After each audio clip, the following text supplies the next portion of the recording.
Noda dan bau di baju bikin gak pede? Rinso, dengan formula yang disempurnakan, kini lebih wangi. Baju bersih dan wangi, pede seharian. Rinso, tetap kuat angkat noda, kini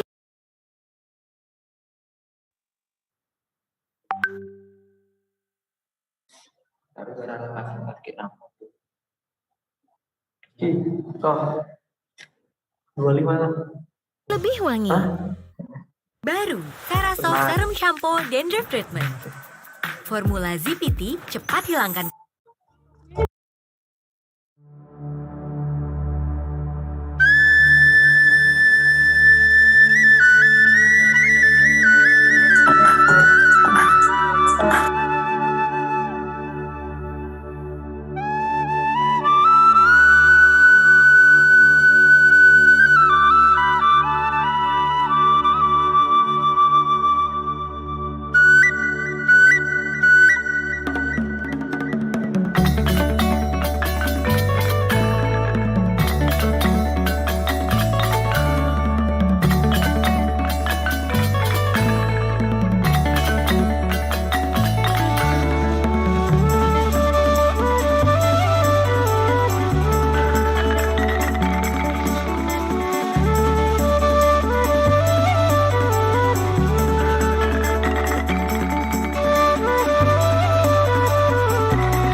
Ay, gini.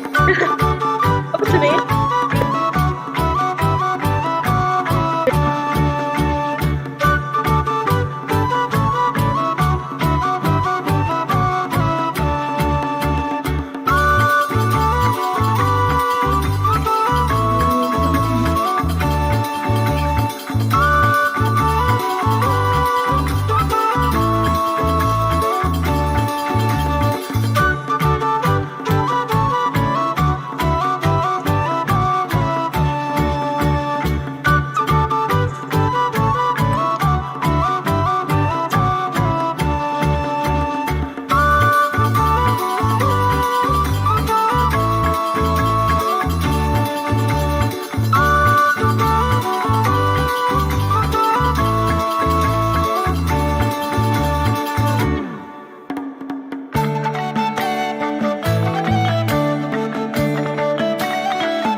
Viral nomor 1 di Amerika. Gue pakai shade 128, fit banget nih ke skin tone gue. Cukup pakai dikit aja, tap and blend.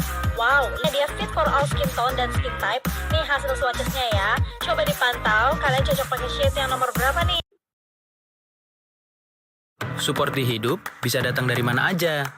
Tapi kalau soal keuangan, siapa yang bisa support? Ayo. Kenalin nih, supporter kamu buat semua urusan uang. Support jajan tanpa ribet top up.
Babi buta berisik.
Sambutlah hari ini, hari yang dinanti, bersama berkreasi unjuk diri. Wahai seniman muda, mari berkarya, tunjukkan pada dunia. Bersama ISI Yogyakarta, bersinergi dan bertradisi, di bawah panji Saraswati, menjadi insan seni berprestasi.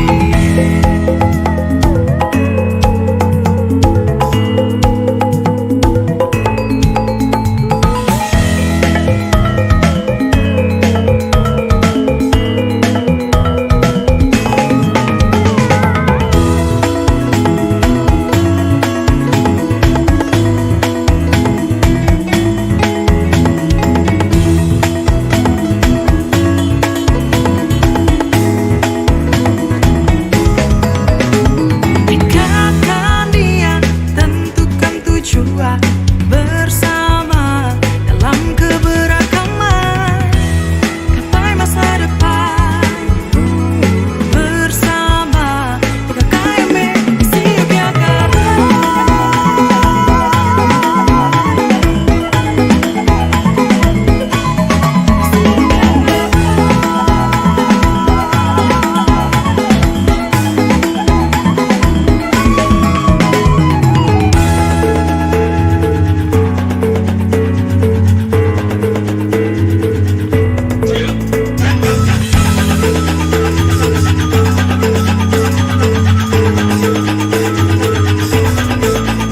Wahai seniman muda, mari berkarya, tunjukkan pada dunia. Bersama ISI Yogyakarta, bersinergi dan bertradisi, di bawah panji Saraswati, menjadi insan. Menjadi insan, Menjadi insan seni berprestasi.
Assalamualaikum warahmatullahi wabarakatuh. Shalom, Om Swastiastu, Namo Buddhaya, salam kebajikan, dan salam sejahtera untuk kita semua. Good morning, ladies and gentlemen. Welcome back to International Craft Day and International Fashion Day. It is our second day, and sadly, it is our last day. We hope all of you enjoyed the series of events from yesterday and also from today. First of all, let's we give thanks and our praise to God Almighty. Because of His kindness, we all can gather here again today on 23rd February 2022 in Institut Seni Indonesia Yogyakarta. We would like to say thank you to all of the amazing speakers from around the world that willing to take part in this event. We also want to say thank you to our honorable dean and staff, honorable guests and lecturer. And also we want to say thank you to all participants that come together here to join us in this event once again in Ajiasa Conference Room, ISI Yogyakarta. We also would like to say thank you to our university partner, LaSalle College of the Art, Telkom University, Ibero-Americana University, University Teknologi Mara, and Hunan Institute of Science and Technology. I am Krista Justin, and I will be guiding the rest of our event today.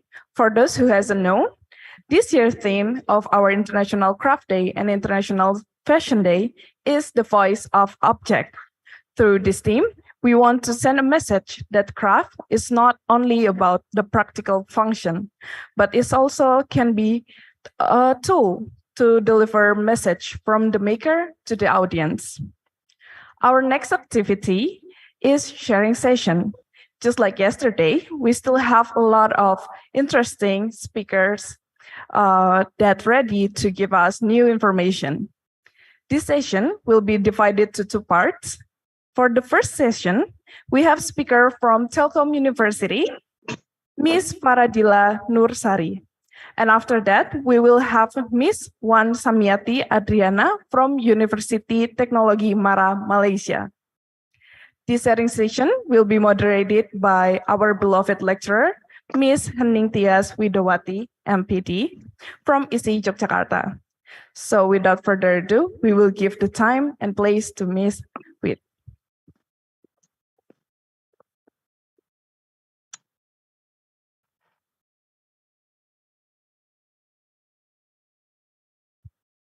Thank you, Ta. It was a wonderful introduction. Okay, first of all, let me invite our speakers today. Please come to my left. The first one is Ibu Faradila Nursari. Mbak ternyata. Oke, Mbak Faradila Nursari. Oke. Oh yeah, Ade. Okay. And then the second is Ibu Wan Samyati Andriana. Yang ini kakak. Oke, baik.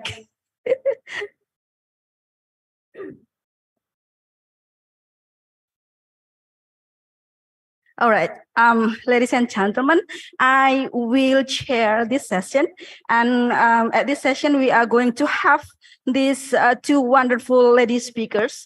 The first one on my far left. Oh, sorry, I mixed it up the order. Okay, let me introduce to you first, Mbak Faradila. The first speaker will be Mbak Faradila Nursari, and then after that we will have Ibu Wan Samyati. Before I start the presentation, let me inform you how this session will be arranged. First of all, we will use the panel system. We will have the two speakers presenting their papers first, and then after that, we are going to go to the question and answer session.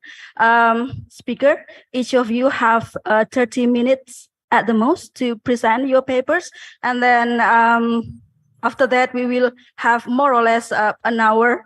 No, not an hour. Maybe it's 45 minutes question and answer session. Okay, let's tap to the first presentation. I will introduce you to the first speaker, Mbak Faradila. Okay, I have her data right here. Okay, still young, of course. That's why she want me to address her with Adik. Okay, Adik Nur Faradila. Right now, she is a faculty member at the Creative Industry Faculty of Telkom University, Bandung, Indonesia, obtaining her bachelor degree from Raffles School of Design and Commerce, Singapore, and then her master degree was from Institut Teknologi Bandung. She has been very active, sharing her knowledge in both national and also international conferences, and she is also very active in doing community services, writing here and there. And if I have to read her CV to you, it will take too long Recording time. in progress. So let now straightly go to Adik Faradila to present her paper. The next 30 minutes is yours.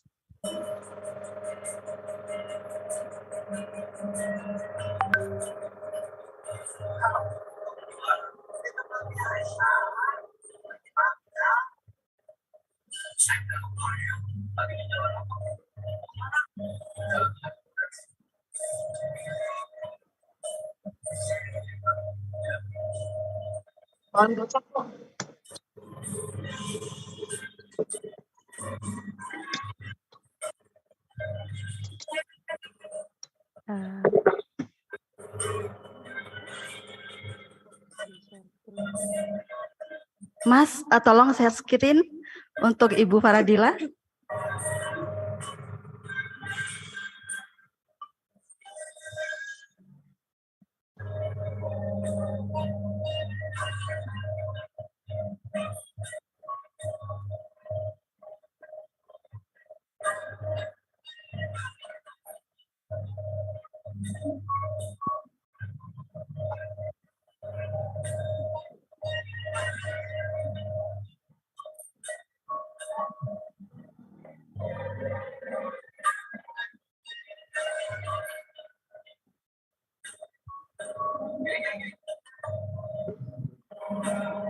Okay, thank you. Assalamualaikum warahmatullahi wabarakatuh. Good afternoon, all the participants and students here. First of all, I apologize for my voice because I have been singing a lot lately in my classroom. So, please, if I need to do a pit stop to drink or cough for a little bit, it's okay. Don't worry, it's not COVID anyway, so whatever. Okay, first of all, thank you, Ibu, for sharing my profile. I would like to share to you all about this is a part of my dissertation, actually, for my postgraduate study. So, because I am from Telkom University and my faculty is also same as you all, which is craft. However, in our department, we actually encourage students to create craft for fashion products. So if you all ever heard that there's actually a lot of craft, there's metal craft, wood craft, there's also textiles. And in our study program, we actually focus on creating fashion products, either bags, shoes, or clothes that are craft based. So I would like to share to you guys a story about artisanal fashion, which you probably haven't heard or you actually have encountered about artisanal fashion, but you never really heard what is actually artisanal fashion.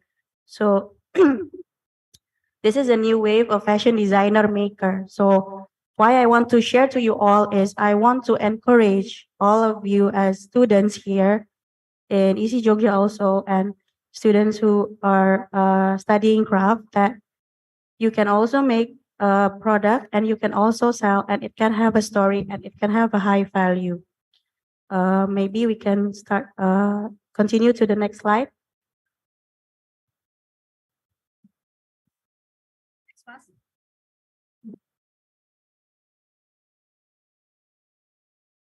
Okay, here I would like to emphasize on what is artisanal first. So artisanal is actually same as craft. If you ever heard about fashion artisan or textile artisans, the people in the village who weave your textiles are artisans, and they are the traditional artisans, and they create their product without maybe prior knowledge about why I should do this or why this is made like this. They really don't really know that because all the knowledge is given from the previous masters, craftsmen in the village.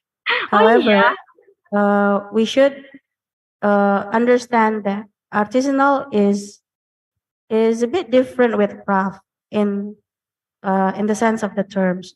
So if you ever Googled artisans, it is actually about the practice of stitching each piece by hand. It doesn't have to be stitched by hand, but it has to made by hand. And it is actually a technique that we use to make our clothes back before the Industrial Revolution in the 19th century. So, but however, today it doesn't have to be something that is, you have to make your own clothes, you have to stitch one by one, you cannot use your machine. It's not like that. But at least there is a handcrafting process that is embedded to the product. And mostly artisanal products, they are high quality and high value and very limited pieces. So that is why I think students from craft department or study program has a big chance to enter this kind of industry or business because you really don't need to have a big vendor to produce your things, your product, but it all depends on you as the artisan. Next, please.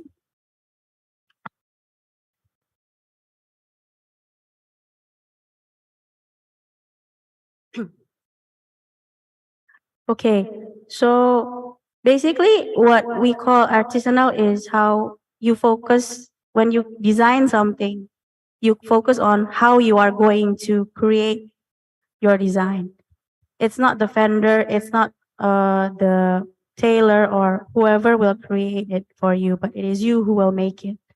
And you are the only one who knows how to actually create it. It's same as batik. If you make batik is actually the best example of how artisans work. I'm sure that probably most of the people in this room have learned batik before, yes? You know how to use your chanting, you know how to use your stamp, you know the process. That is a part of the knowledge that is very important as if you want to be a designer artisan. You have to know how to make your product. And it doesn't have to be batik also. It can be embroidery. It can be hand embroidery.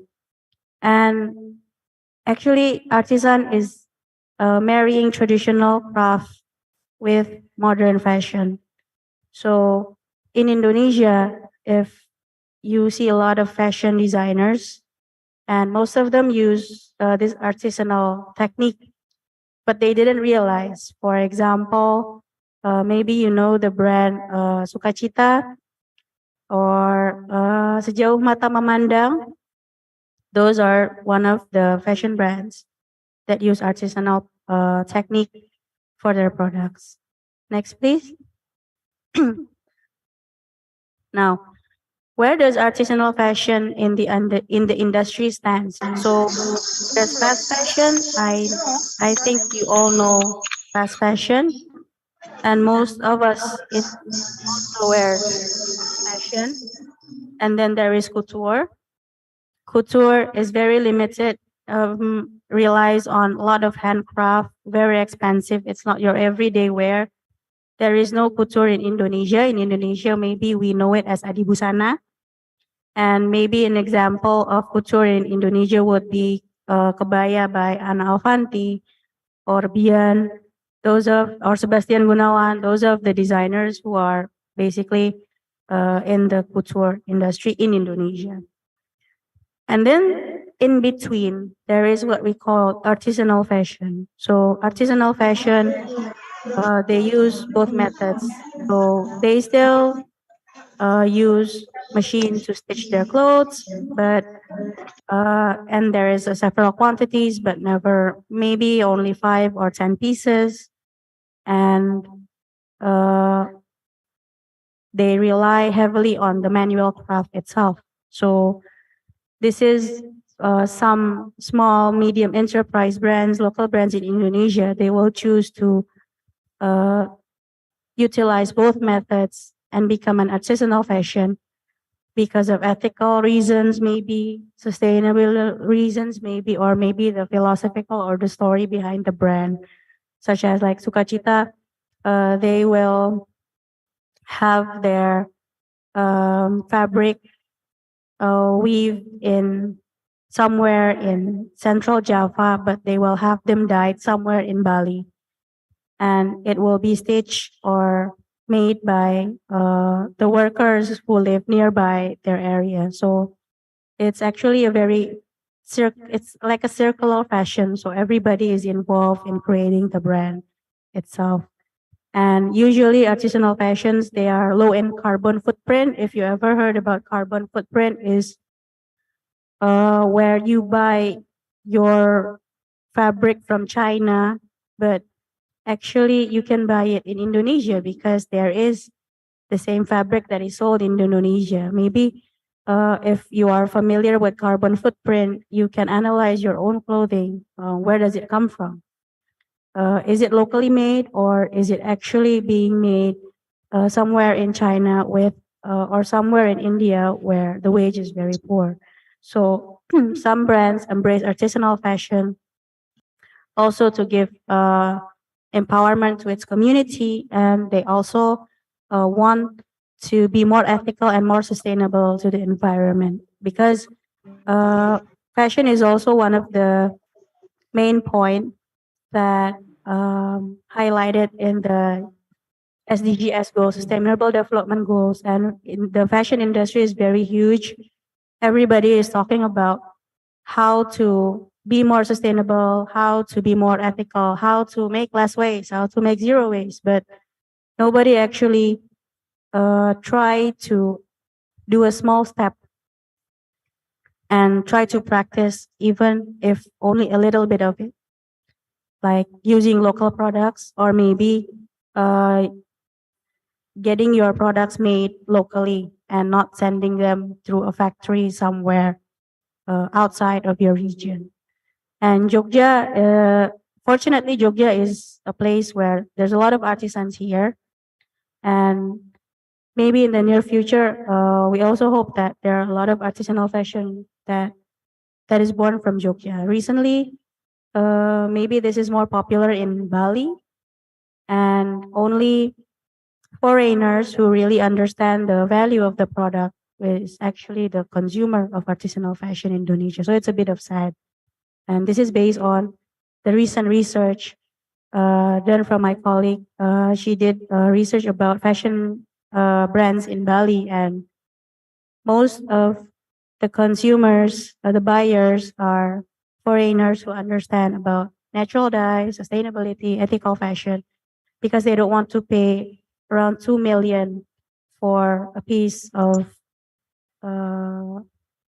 what do you call it, selendang or a piece of fabric, and just for because they don't understand the story behind it, they don't know how it is produced. Next. Now, artisanal fashion is, if you heard the terms, is that designer is actually someone who designs, but in maybe 20 years ago, you can call yourself a designer even if you don't know how to design. And I think it's still relevant today. A lot of what we call a public figure suddenly proclaim themselves as designers, but maybe they don't have the knowledge about design. They don't know about how to create, how to design, and how to make their products. So, in a sense that in artisanal fashion, the designer is also the maker of the product, if not 100% the maker, but at least there is the designer who actually leads the project or the inspiration for that season's collection. So usually, if we speak about fashion, then we will speak about fashion trends. Now, in artisanal fashion, in my recent interview with one of the brands, they don't really follow the trend because trends change rapidly, and especially in the fashion industry. And some trends, they can change like in a span of 4 weeks, and then it's a different kind of thing. So what artisans or designers who has an artisan brand do is they actually only look at their Instagram and see what people like, see the direction, and then they will try to use that as their basic data to create their products. So it's not always, you don't have to subscribe to $1,000 or a very expensive brand trend forecasting fashion, because it's not really necessary if you're an artisan brand, because people who buy the artisanal product actually would really like to hear about your story, how you create the product. Next. This is one of the example of an artisan designer. This is a brand called Meraki Studios. This is not promoted. I am not promoting this brand, but you can research this brand in Instagram. So Meraki Studios is actually we cannot call it as a fashion brand, but the designer itself is an enthusiast in batik block printing techniques, and she loves to draw. She also loves clothes, but she feels that she wants to share her vision about what fashion should be. It doesn't have to be a fast pace. It doesn't have to be fast fashion. It can be very personal, and it can be very ethical and sustainable as well. And in this brand, she also collaborate with her husband, which is a block printing artisan. And both of them manage this label by themselves. So they don't have other people working in the brand. It's only both of them, as the designer, as the artist, as the marketer, and they also employ some people from around their living area to stitch their clothes, and so on and so on. The most interesting part in this is when I did the interview, she said that I only made 10 pieces per clothes. So from this item, an example, this yellow blouse, she only made 10 of it. And she also did her own block printing. So she didn't employ anyone to do it. She said, I am doing the block printing by myself. Why? Because I want people to know that this is what I did. This is my message to them. I want to share my inspiration with them. So that's why I did the block printing myself. And the thing is, when you buy something expensive, you expect it to be perfect, right? With colors that are even, stitchings that are nice and even. But in the artisan product, the imperfect things are perfect, actually. So she said that I want people to understand that in block printing, in our product, it's not always about perfect. It's not always about perfection. There are cases where maybe there's a bit of a defect, but that is the uniqueness of every piece. So maybe if and then I asked, if what about complaints? Are there people who actually buy your product and then complain because it's not the same, the color runs, or maybe the print is overlap and whatever? And then she said that, yes, I have people come and complain to me about my product, but I also tell them that that is the uniqueness of the product that you purchase, because there is a defect there, a slight defect, and it happens to be you who is buying it, and that is only you. And she said that people actually appreciate this kind of things, and they don't really mind. So for all of you students here who want to start your own business, it's okay if you don't have to really worry if your product is not perfect, because you can always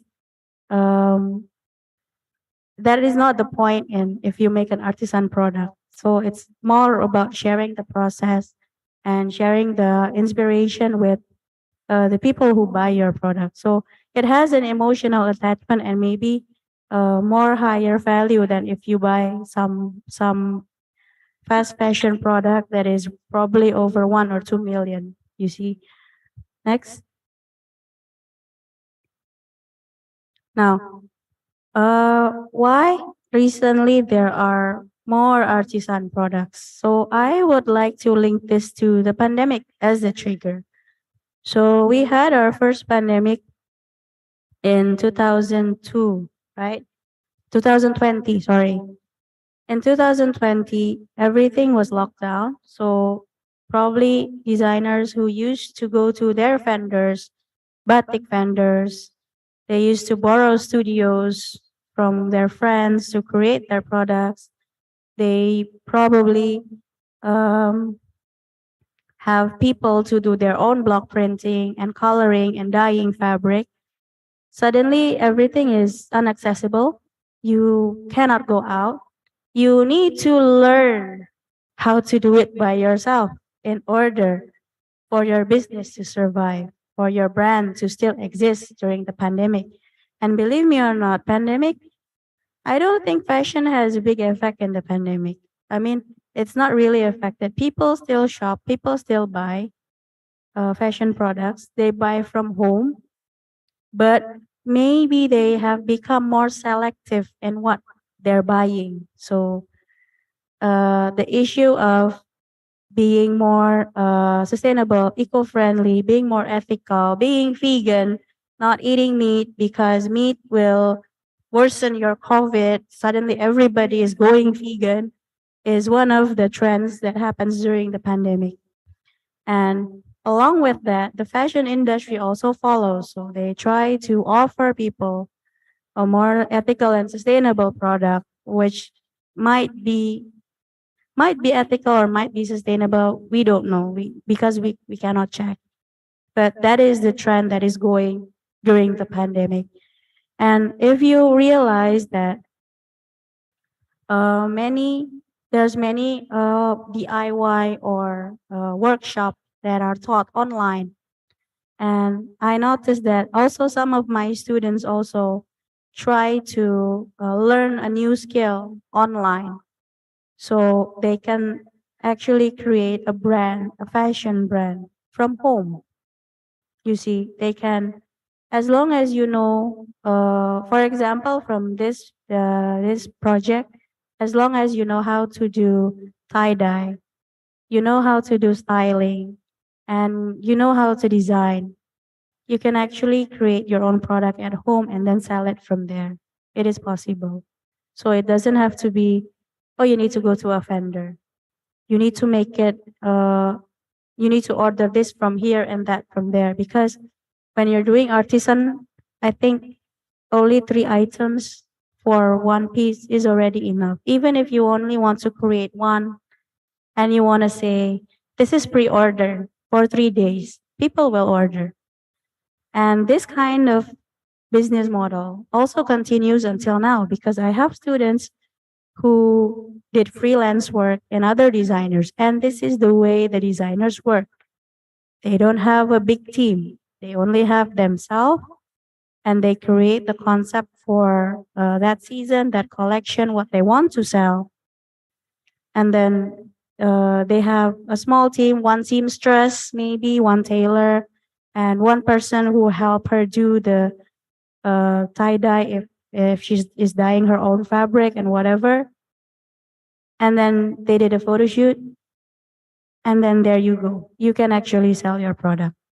It is as easy as that. And thanks for the pandemic. So the pandemic is actually not a worse thing. You see, it's actually a good thing because a lot of small business are born from the pandemic. Next.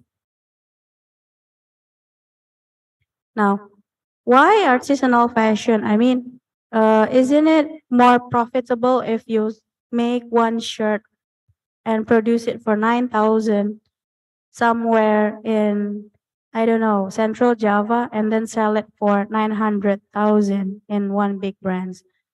Well, that is fast fashion that we use every day. But as a designer, I think it is important to have your own identity. And the way to have your own identity is to let people know who you are and what is your product and what is your style. So in artisanal fashion, the designer itself, as I mentioned before, he or she plays a role as a creator and entrepreneur at the same time. So you are the designer and you are the business owner as well. You don't have any marketing team, maybe all the business decision, production decision comes from you as the designer and as the maker. And then artisanal fashion is actually a part of what we know as slow fashion. So it is the antithesis of fast fashion where everything is mass produced. And then there's what you say, environmental damage by all the waste from the mass manufacture. However, in artisanal fashion, you can have control in how much product you want to make and how much product what is the quantity you want to sell, how much you want to sell it. And you also can tell a story about it.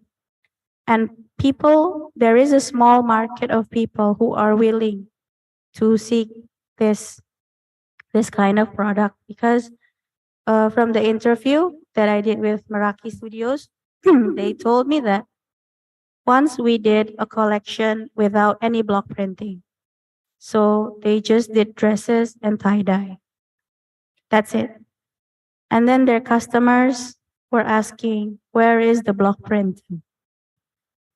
So the designer thinks that, okay, this is a sign that people who buy my clothes are always the same people. They are repeat customers. They like my product and they want to buy my product because of the uniqueness, the block printing, the style. They don't buy it because just for fun or maybe they just want to try it. But they are serious buyers.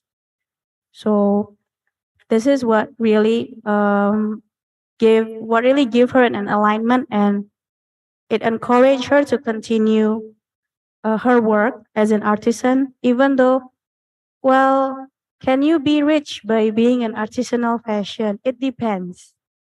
It depends because if you are an artist, I think the value is not doesn't really lies on the money, you see, but you get this happiness, this emotional wave if you see your product being worn by someone or you are being recognized by someone. So I think this is one of the emotional part from being an artisanal fashion.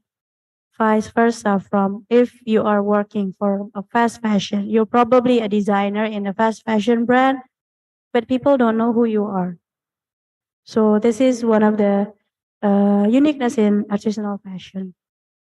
And the last point is, well, as I mentioned before, fashion is one of the industry that is highlighted in the Sustainable Development Goals. It's not because of the product itself, but it is about how it is made, how the product is made, and how the waste is polluting our rivers, our fields. In Bandung, there is a really worst case where synthetic dyes pollute our main rivers, and the same river, the water in that same river is used to supply drinking water to Jakarta, in which I am also drinking the water here in front of me. So there is this movement where one of our governor in West Java, he has an ambition to create a drinkable water. So you can actually just open the tap from any toilet here, and then you can refill, and then you can drink the water. And is it possible? Yes, it is possible, but not now. Maybe not in the 10 years. If we still produce fashion garments in an unsustainable way, so artisanal fashion could be one of the approach to create a more eco-friendly, sustainable, and ethical fashion. And it is possible for designers who just graduate, who doesn't have a big capital to start their own business, but they can actually try, and there is a market for this kind of product. Next.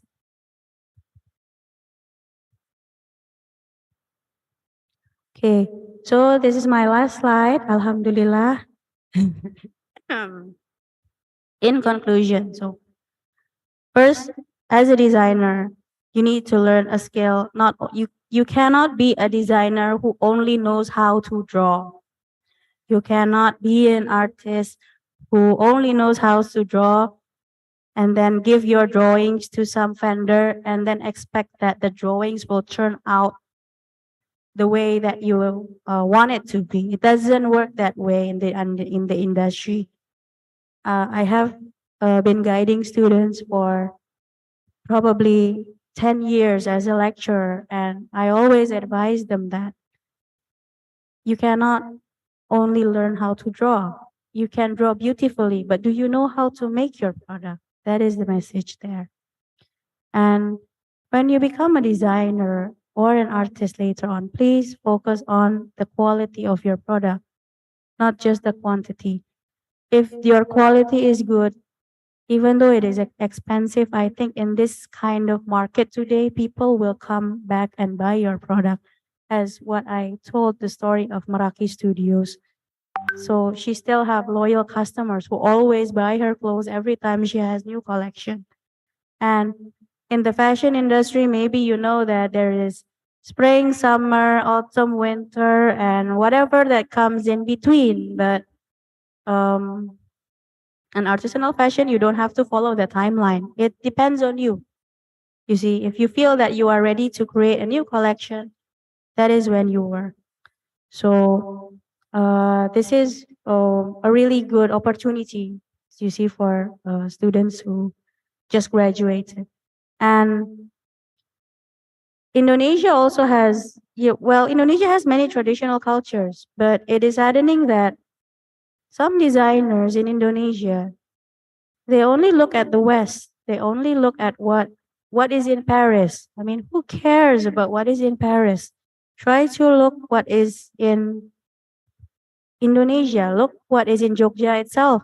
You see, if you are someone from Jogja, if you are someone from Bandung, or Jakarta, try to look around and see what you have, and that is how you create the identity. So it's not always, if fashion is not always about, you have to look at Paris, you have to look at what America did. It's Hong Kong Fashion Week, it's Paris Fashion Week, it's Italian Fashion Week. It doesn't work. It's not like that.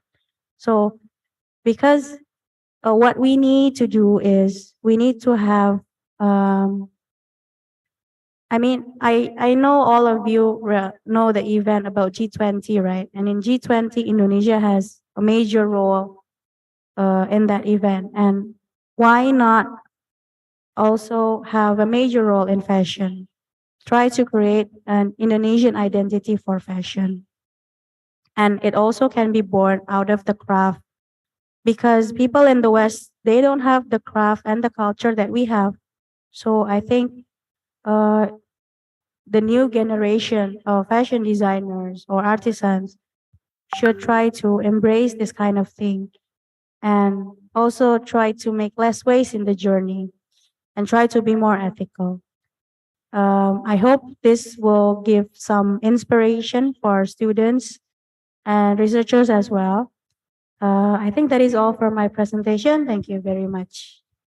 Big applause for Ibu Faradila.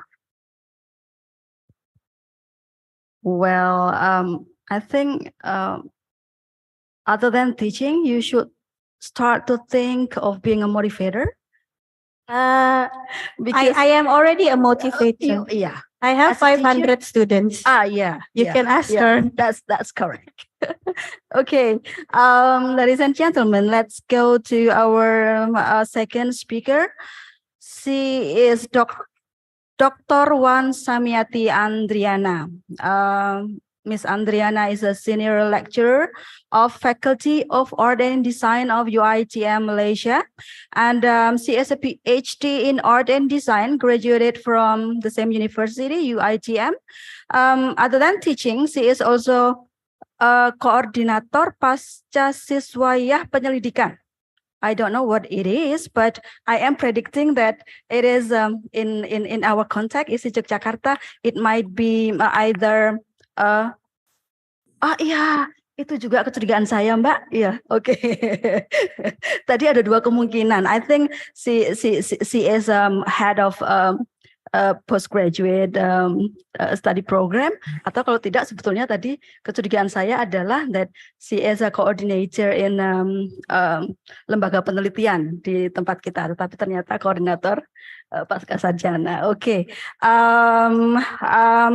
I have a very long list of her both art and also academic activity. So you can ask her yourself later if you want to know her more. Yeah. So what I can say is, besides teaching, she is also very active joining an exhibition. Jadi selain dosen, beliau juga adalah seorang seniman aktif gitu. She is a practitioner. Ibu Wan, you have 30 minutes. Start from now. Okay, Assalamualaikum. Bismillahirrahmanirrahim. Thank you, Ibu Moderator. Okay, actually, I believe that in this room, most of you are from Seni Rupa Fashion, right? Okay, unfortunately for me, I'm from Fine Art, Seni Halus. And unfortunately for me, I don't have any slides. But because Dr. Yul, he had only mentioned to me yesterday when I'm on my way with the bus of airline towards Jakarta. That only he mentioned to me, why not Dr. Wan join this program? So because I'm travel with my boss, Associate Professor Dr. Mumtaz, so I have to look good and professional in front of her. Okay, so I'm going to talk about this morning when I'm on my travel with her. I'm talking. She asked me, "What do you want to talk?" Kayak perindapan ya. First, I'm going to talk about my artwork, which I'm combining songket with the geometric pattern. Then after that, this morning he asked me again, "What you going to talk?" I said, "Maybe I'm going to talk about the subject in fine art."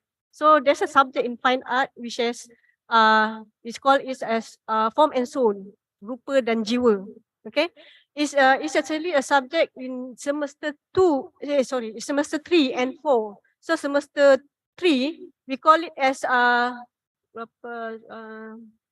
seni dan style, which is art and style. But in semester 4 we call it is seni and idea. Okay, so this board subject is actually talking about the craft. Since I'm from background of fine art, so I'm going to share a little bit about fine arts, how craft make it in fine art. Okay, so I'm very glad that now when most of the fashion designer or fashion or industry design or jewelry call themselves as artists. Okay, when they're combining of their artwork of design to become an artist. Unfortunately, I hope one day for artists also can be called as a designer. Okay, maybe me and Dr. Muntas going to do something in UITM to introduce about artists as a designer. So because we haven't talked about artists as a designer, we're always going to talk about designer as an artisan. Okay, so in this subject actually is more towards how craft is being formed. So there's a little bit of theory there. We use a theory from Zakaria Ali to introduce, to know how artwork, especially the craft artwork in terms of motif, in terms of wood carving are being made, in how to know about their philosophical of aesthetic. Okay, there's two different between when you call it about beauty and also when you call it about artistic. So actually, I'm going to have a talk under the last day on Friday, which is going to talk more towards the critics of between the subjectivity and objectivity on the what we call it as something to do with beauty and also artistic. Actually, there's two different the understanding of beauty and artistic. So what we did, most of you, when you do in your class or you do your design, is more to the fashion of artistic value.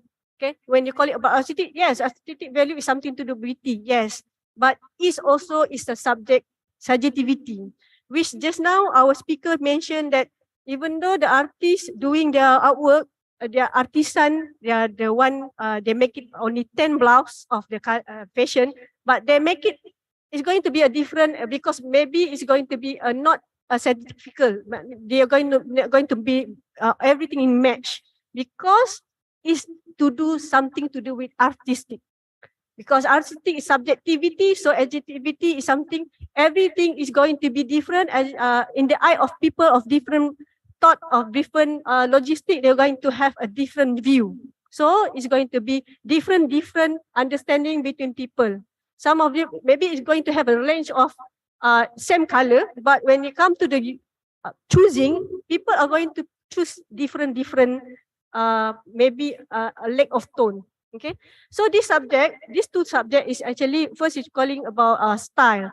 So most of the style, we're going to learn all the craft in Malaysia, meaning all the Semenanjung and also Sabah and Sarawak, okay, Kalimantan. So even though the first, actually the idea from Form and Soul is been raised by this one of the artists and also the curator, Syed Ahmad Jamal. So there's a book called Form and Soul in Balai Seni Lukis back in Malaysia. It's talking about all the artifact of art craft in Malaysia. Okay, so but unfortunately this book only cover all local Malaysia, all the West Malaysia, maknanya Semenanjung Malaysia. Beside Sabah and Sarawak, they have going to have a different form of craft. Okay, but this first knowledge, because when you got from Malaysian view of art, They don't going to have most of the artists now, even though young generation are going being raised up and grow up most to become artists. They don't use this craft as their making process. Okay, most of them are doing their work by expressing. Maybe for example, my student, most of the hour nowadays they love to do something like beauty standard. They love to watch a Korean movie. So the standard of beauty different when you're looking about yourself, and also the Korean artist is going to be different. So they love to do something like that. They love to do a differentiate between the beauty standard. Previously, when the COVID come, most of the students love to do something to do with depression, loneliness, something with the negativity, because they have to sit down and do nothing. Because when you're talking about art, you have to practice, and you have to get out of the system actually. So artwork is something to do with that. Okay, since they cannot do that, they experience this kind of emotional. So when you come to the artwork, you're going to express all this negativity of what they have. But it's good actually when you're talking about artists. It's good to have that particular information, so that the artwork is going to be very nice. But unfortunately, when you come to back to the artist world, we have in Malaysia identity, we need to have for Malaysian, we have to have our identity.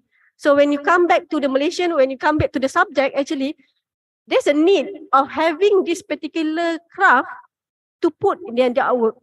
Not only batik, songket, and you call it as a form of 2D, but also actually architecture, housing, crease, something to do with 3D also. They have to put inside of Malaysian to become an identity of local identity. There's a problem when this understanding is not been exposed, because when we are having this particular problem, especially in artist world, we're going to end up with having a misunderstanding of every artist have to express. Not every artist have to express their work accordingly to the expressionist need, but we also need to express the need of, because we are going to call to expose to like we are coming from different country, different world of area. So we need to expose, we need to tell about ourselves. For example, me, my background also, my mother is also Indonesian. So when she's married with my father, come back to Malaysia, I've been exposed with the batik Indonesia. It's going to be different actually. The batik Indonesia and also the Kelantanese batik. Kelantanese batik is going to be highest price, because they know no more person are going to do that. Okay, so Malaysian are being moved to Indonesia to look at the batik. Even though batik now batik, of course, I know that batik Indonesia are going to be higher demanding, because they are going to look there. Even me and Dr. Muntaz, we are both expressing we need to have one batik for Indonesia. After that, maybe we're going to seeing or to have that particular batik in Indonesia. Okay, but unfortunately, when you come to Malaysia, we don't have any particular identity, this kind of craft, because to us, craft is something to do with the life, all style living is now in the museum rather than Indonesia. Even though just now our speaker talking about fashion, you don't have identity. We have to something to do with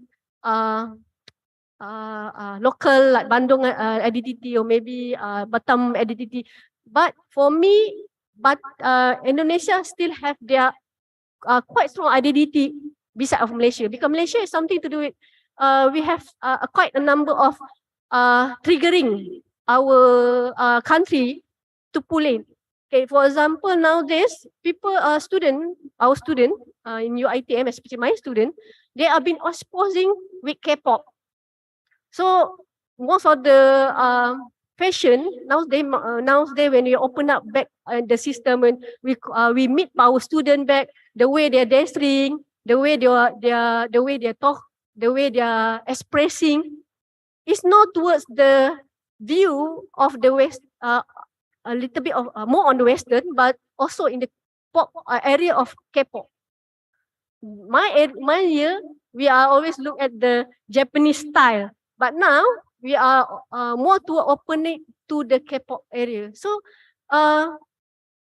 even though Korea is also called as ASEAN, then we are ASEAN, Malaysia, Indonesia, Philippines, but we need to have this particular strong, because if you're looking at in the theory side, Western actually love to have this particular theory in having in ASEAN. Okay, we have theory of Confucian from China, we have theory of Buddhism from Hindu, we have theory of even though I'm teaching theory of Hindu, but my subject matter more towards Bali. Okay, because Bali are very strong in Hinduism aesthetic, which come back towards the ideology of, even though in their motif, in their section of area, but also in their artwork.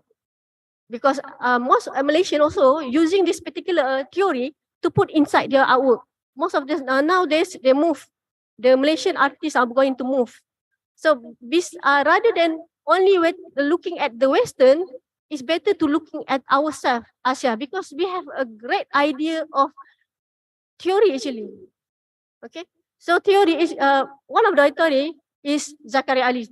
What I mentioned, there's six steps of Zakaria Ali. Is actually equivalent to the what Al-Faruqi I mentioned. They also six theory of Al-Faruqi. Okay, this step, one of the quoting inside this book of Form and Soul is called tumbuh berpunca, punca penuh rahsia, tajam tidak memijak kawan tapi melengkar dengan penuh mesra. It's actually a idea come back from Malaysia Islamic view, because when you're talking about Malaysian is strongest in the eyes of Islam. Okay, because we have article 160. The article 160 in Malaysia mentioned that everybody of Malay have to be Islam. It's going to be different, maybe from your country or other country, even Iran or Arab. They have no that particular article. Only Malaysia have this particular article said that everybody in Malaysia, Malay, have to be Islam. Okay, so when you're talking about Malay ideology of architecture, aesthetic and also theoretical, they're going to back to Islam. When you're coming back to the first tumbuh berpunca, punca penuh rahsia, is actually we can have a look on the motif, or maybe if you can have a look at the batik, when they call at the sarung, dia macam ada corak pokok kan. Sekarang ni so the pokok the corak there tumbuh berpunca, punca penuh rahsia, because we cannot see the punca, we cannot see the apa dia yang the balik, because this punca is come towards Allah, our God. Tumbuh berpunca, punca penuh rahsia. The rahsia is going to be the creator of art. We are borrowing the creator from art, from God.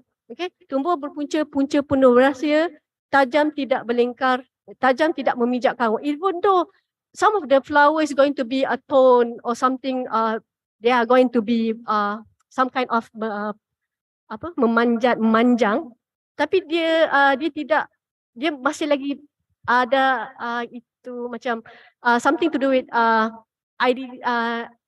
we can see the motif itself. Maknanya dia macam cantik. We can, even though it's 2D, but we can imagine it's going to be 3D form. Okay, so dia berlengkar dengan penuh berlengkar tidak memijak kawan. Maknanya dia tidak, one of the all motif stand by its own. Okay, menjak tidak tapi berlengkar dengan penuh mesra. Maknanya even though the image, the motif itself stand by its own, and also is going to be shine.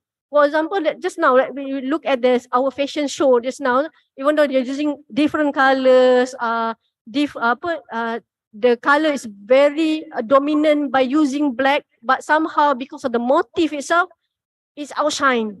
Okay, so it's going to be very nice in terms of understanding this time towards the philosophical of aesthetic. So this aesthetic of Zakaria Ali, even though Zakaria Ali, when we study at Malaysia, Zakaria Ali used this theory when he tried to understand the motif of wood carving. So maknanya the carving in rumah-rumah Melayu something, the originality of how to understand the carving idea, the philosophical, the aesthetic. But because of this theory, most of us now, the Malaysian, especially the subjects, one of the subject in this particular subject, they use this particular theory to understand better meaning of craft. For example, my master student, when she come to me, she want to do something with songket. Because we are from fine art, so we have to look the understanding songket toward fine art, meaning the visual artwork. So when I told my students, please found me a few numbers of artists who doing songket as an artwork, as visual artwork. So when she come back to me, she said only one, doctor. Who was it? Syed Ahmad Jamal. But I said to her, it's not enough. Your subject, your research is going to be not enough only by this one subject. So I asked her, you have to think another. So when he think another, he got through by batik. So Malaysian artists before in the year of nearly independent Malaysia, after independent Malaysia, when we have our identity of natural culture in 1971. So one of the essence is in that particular congress is to have this local essence. So most of the artists, they use batik. Okay, when she come back to me, they mentioned to me that, okay, what do you understand about batik? She said that batik, they use the chanting and to do batik in the canvas. Okay, how about something to do with batik? He understanding of batik, but he or the artist use oil painting. Do you found any artwork? The caption shows oil painting. Yes, doctor. So is it batik? I said to her, but she said to me, I cannot. I really don't cannot misplace which one. So I asked her, what is the difference between goreng pisang and pisang goreng? Which one do you eat? Okay, so pisang goreng you eat. The goreng pisang you cook, right?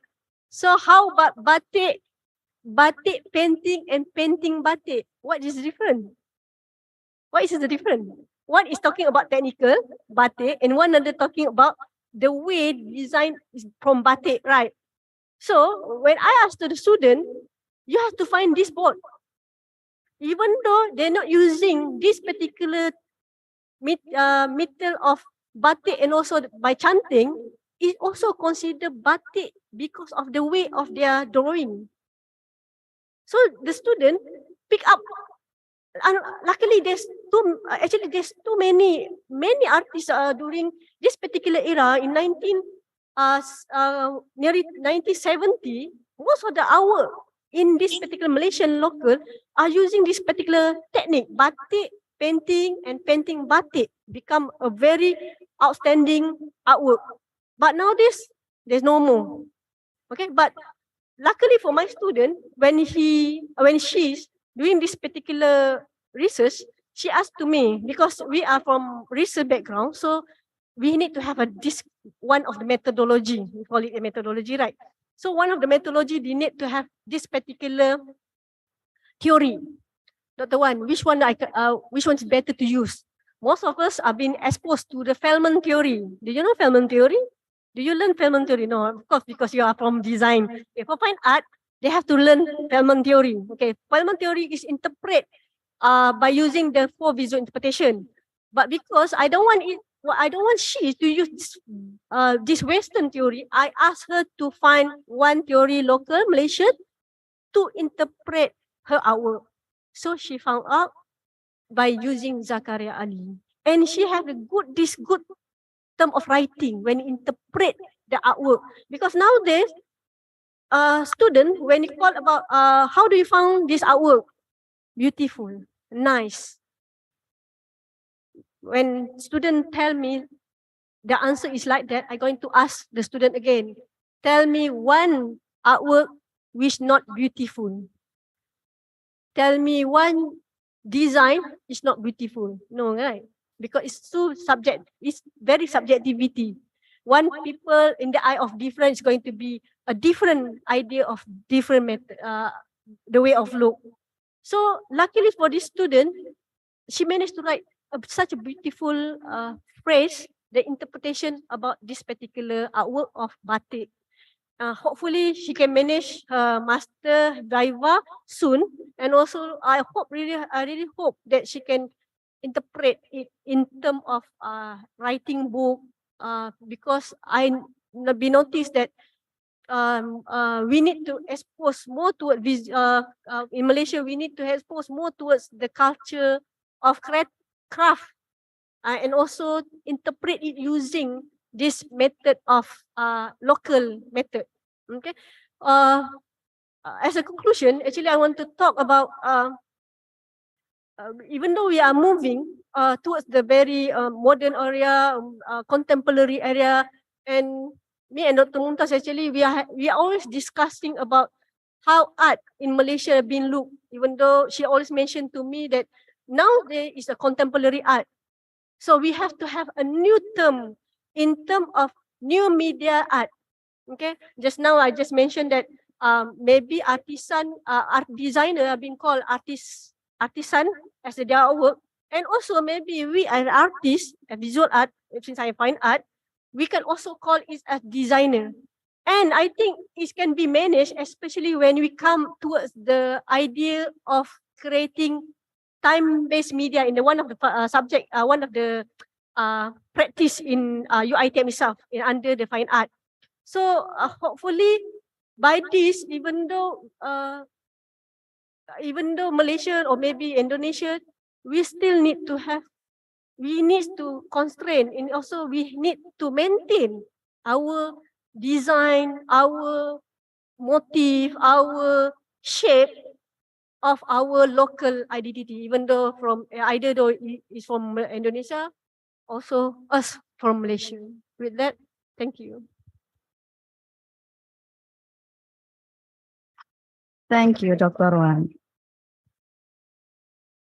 Okay, so the key sentence will be go back to your origin, right? Yeah.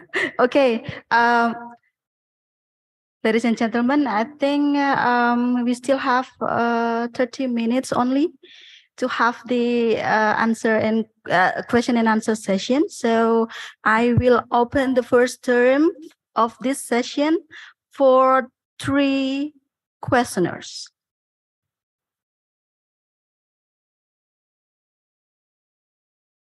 Anyone? Yeah, Chacha, even though you are the master of ceremony, you have the same right as the other. Okay. Okay, I have a question for Miss Wan. Ada satu yang menarik. What is the main difference between Malaysian batik and Indonesian batik? Especially, is there any specific pattern atau motif yang khusus di batik Malaysia that's so different than batik Indonesia? Thank you. Okay, the difference is more towards technical, which Indonesia batik, they love to have this fine line, which Malaysia cannot try to copy. And somehow Malaysian are being moved toward digital art. So most of the batik nowadays and also songket nowadays, they move towards the digital. Okay, but for Indonesia, we find out that batik in Indonesia, they managed to have this going to be the motif batik is going to be different. Batik Malaysia, we love to do some kind of flower arrangement. We don't have, even though we have our cetak, tapi this is just a simple of motif, because like Indonesia they have parang patah, very famous parang patah. But Malaysia don't have. We don't have that particular. We only have this pucuk rubung. I don't know. Either Malaysia, Indonesia, do you have a pucuk rubung here? Yes, but it's going to be a different understanding of pucuk rubung. Mungkin even though because local Malaysia, we used to have this particular synonym of understanding why this particular motif handle made in this particular baju. Okay, for example, arrangement of batik. Why this pucuk rubung only have in this particular kepala? Why not in badan? This particular motif only have in this particular hulu.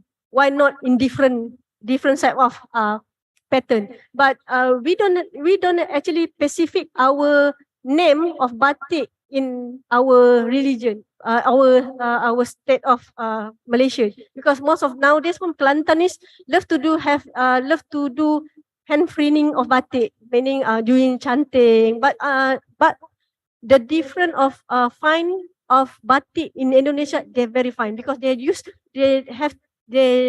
batik chanting itself, the fine is very fine. Even though I have one of the batik, the image is ayam belaga, but my mother put it in our house back in Seremban, because she's remembering her own country. My mother is from Bandung, so she always put her identity of Indonesia in our house to remind that she's also from Indonesia, because it's going to happen every time when there's a badminton between Malaysia and Indonesia. So everybody are going to pick Malaysia. Only my mother only pick Indonesia. So we're going to have a big fight in Malaysia. But somehow we are going to go back when we're talking about art and craft. Identity of us, Indonesian craft is very fine. Okay, I hope it's going to answer your question. Thank you. Is it enough? Yeah. Or you that's still have enough. more Thank question? you. Okay. No, thank you. Okay. Okay. Let me go to the chat room. All right. My name is Aska Anastia. I'm a college student from Telkom Uni. It's your student. I have a question for Miss Faradila. Is it possible to make artisanal fashion products using upcycle method? And what is the biggest challenge from that? Thank you. I think this is her final project. So she is asking me on behalf of her final project. Yes, you can. You can make artisanal fashion from recycled product, upcycled product. For example, in Bandung, we have one area called Pasar Gede Bage. And in Pasar Gede Bage, it is a huge market of secondhand clothes. And this is the secondhand clothes, which is still in a really good condition. And if you want to start a fashion brand for your own, you want to make artisanal fashion, it doesn't have to be you drawing your own batik and then you have to make it by yourself, or it doesn't have to be sourcing some weaver from one village and then having them to weave it for you. It doesn't have to be like that. So in the artisan product, as my colleague here also emphasize, it's about the process. So it doesn't matter if even you're using upcycle, you're doing recycle, but in artisan product, it goes back to the process and how the artist as the designer, as the artist, not the artist as the designer, because we are talking about two different things here. So maybe to give more clarity to you all, if we talk about design, it's about the function of the product. You see, It's how you create something based on function and how it performs. But if you are an artist, it's about the emotion that you want to channel to your art.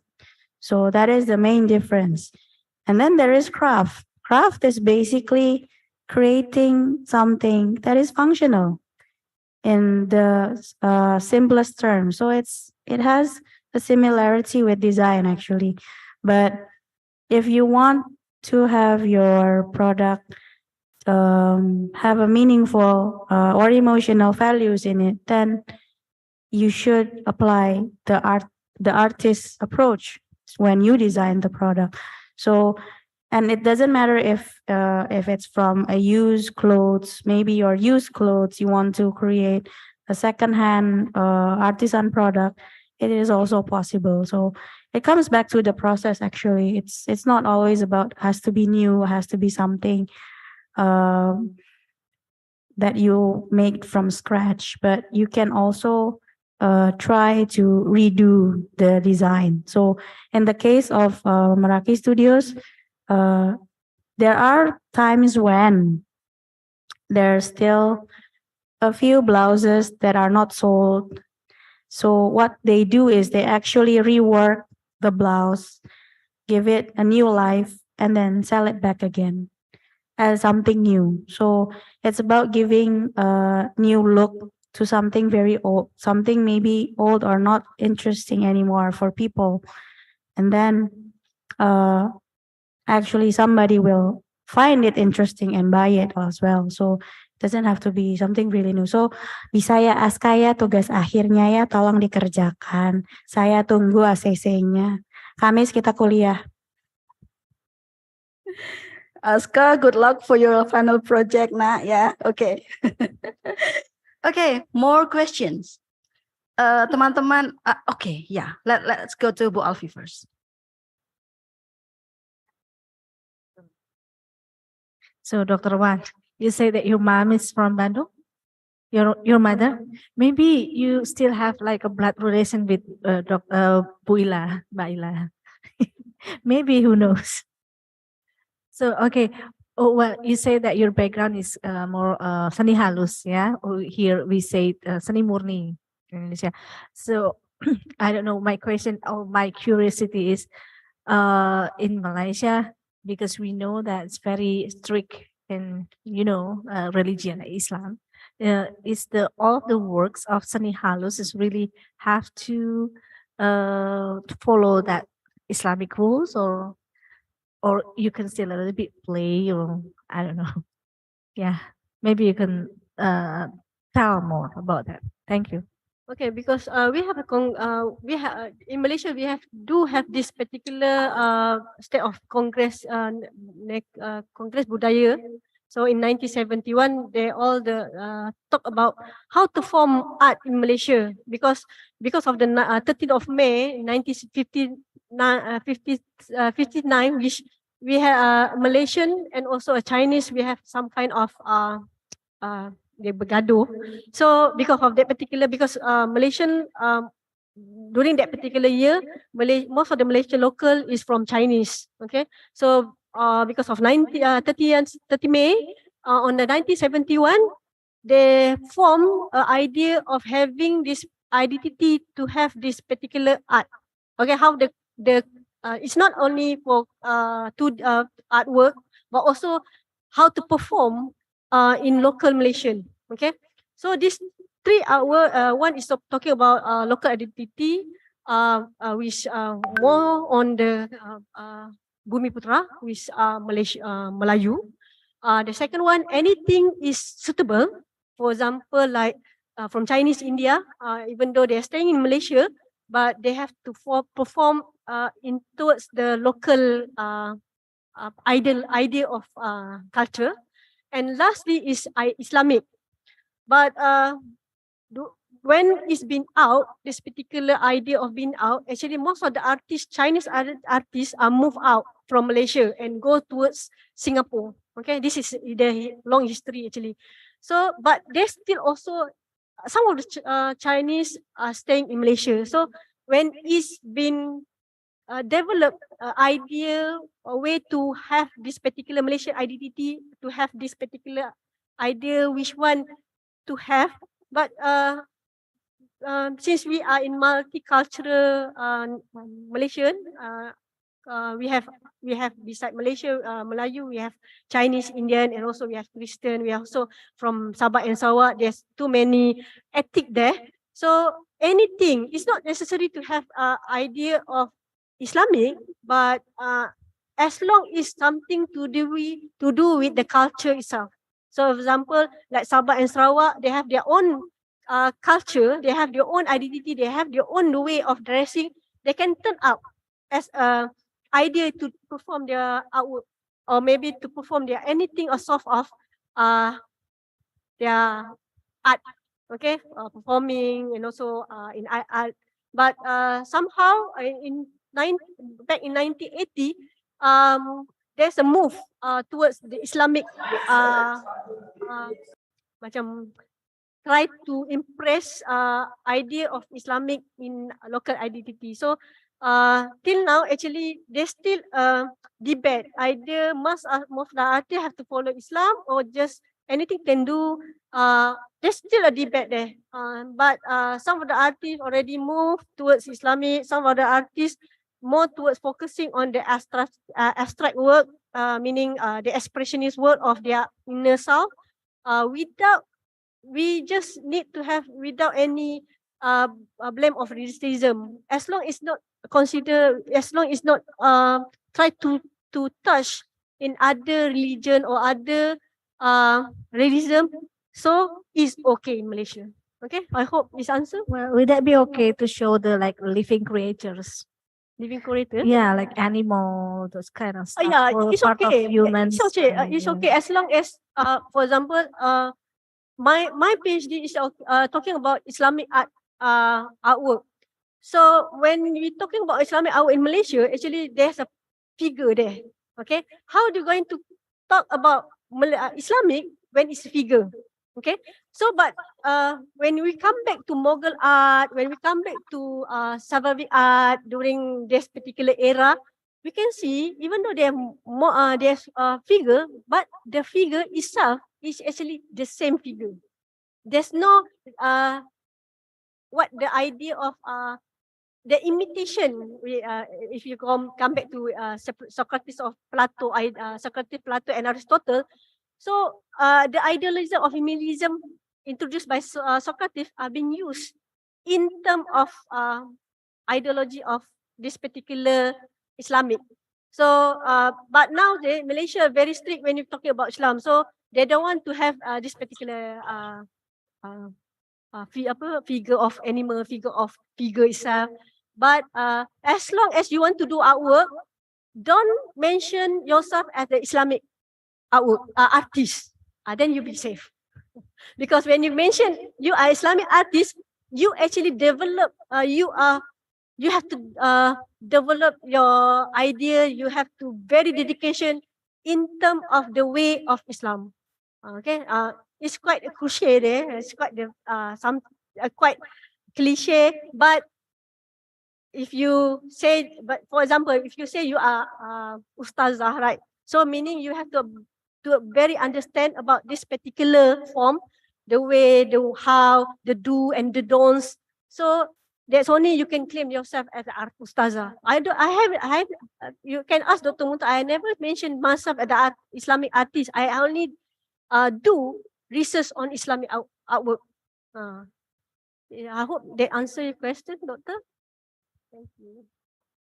That's enough. Thank you. Terima kasih Ibu Alfi. Teman-teman mahasiswa, if you are too shy to speak English, you are allowed to speak in our bahasa. Don't say that you are also too shy to speak Indonesian. I'm sure even though when you are talking in Indonesian, Ibu Wan will understand you very well because her mother is a Sundanese, so it doesn't matter. Ya, teman-teman mahasiswa. Question? Yeah. You are a very shy person. Yeah, I know. What? Nanti Buit nih yang nanya nih. Oke deh, Buit dulu deh yang nanya kalau gitu. Oke, Ibu Wan, I am interested in your statement that when we talk about artistic thing, then it so relate with subjectivity. Who is the subject we talk about here? Is it the designer or the user? Actually, both. Both, yeah. When when the artist or designer do some kind of art, they hope it's been accepted. Their artwork or the idea of their making process of this particular practice, they hope it can be seen. They hope it can be acceptable. They hope that it's going to have many hope in there. But unfortunately, when, for example, art, because I'm doing also join the exhibition, sometimes artwork have not been seen in this particular some of the area or some of the theme in this particular exhibition. Okay, but when sometimes the same artwork are being exhibited in different way, a different theme, or different country, and it's going to be acceptable. Okay, so meaning its subjectivity is going to be different from people who view the understanding and also the way artists make it. Okay, we hope that this team, when you enter this particular artwork, we join this particular team, we hope our work are going to be sold. But unfortunately, they don't going to be sold. But we joined another team with the particular same idea, but the team is totally different from the way we're understanding about the way our art, and we're going to think that this artwork not going to be sold, but because of the need of the artwork, because of the need of the artist need to perform and to checklist their way of artwork, so they just put it. And luckily, maybe there's that time, the artists, the view people, the other people are going to view that particular work and don't want to buy. Okay, because subjectivity is going to be different way of the way of people like, the way of people see, and the way people view. Okay, it's very subjective. Objectivity is something to do. Is it beauty? Either is not or yes. But subjectivity is something to do. Is it beauty? Maybe to you, yes. To others, no. It's going to be different. Okay. But objectivity, because when we study when bila kita sama-sama belajar dalam mata pelajaran ada itu literature review, lepas tu metodologi, ya kan, kita ada objektif ya. So objectivity it have to be done this particular area. But when you come to subjectivity, is necessary. Not necessary. So bila itu yang jadi mustihad, dia akan datang ni kepada limitation. So it's the point view is going to be different in terms of the buyers, in terms of the viewers. Maybe different people are going to accept different way. Okay, I hope it can. Okay, thank you. Yes, it's certainly answering my question. Oke, kembali ke teman-teman mahasiswa lagi nih. Yuk, sudah mengumpulkan keberanian? You still there? Are you still there? Question?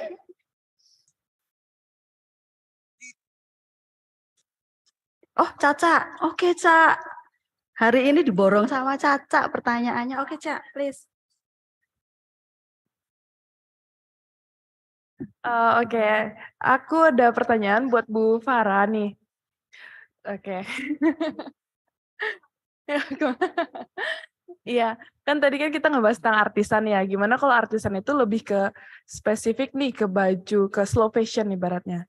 Mungkin nggak sih barang-barang artisan gitu, barang-barang mungkin seperti batik atau tenun atau yang lain-lain seperti itu tuh dibuat secara industri gitu loh, dibuat dengan kuantitas yang besar gitu, tapi dengan keautentikan artisan gitu loh. Bisa nggak sih Bu? Gitu. Nah, sebetulnya bisa, sebetulnya. Namun di situ kemudian kita akan melihat apakah ini beneran artisan atau artisan-artisanan. Ya, karena di Indonesia itu juga banyak brand yang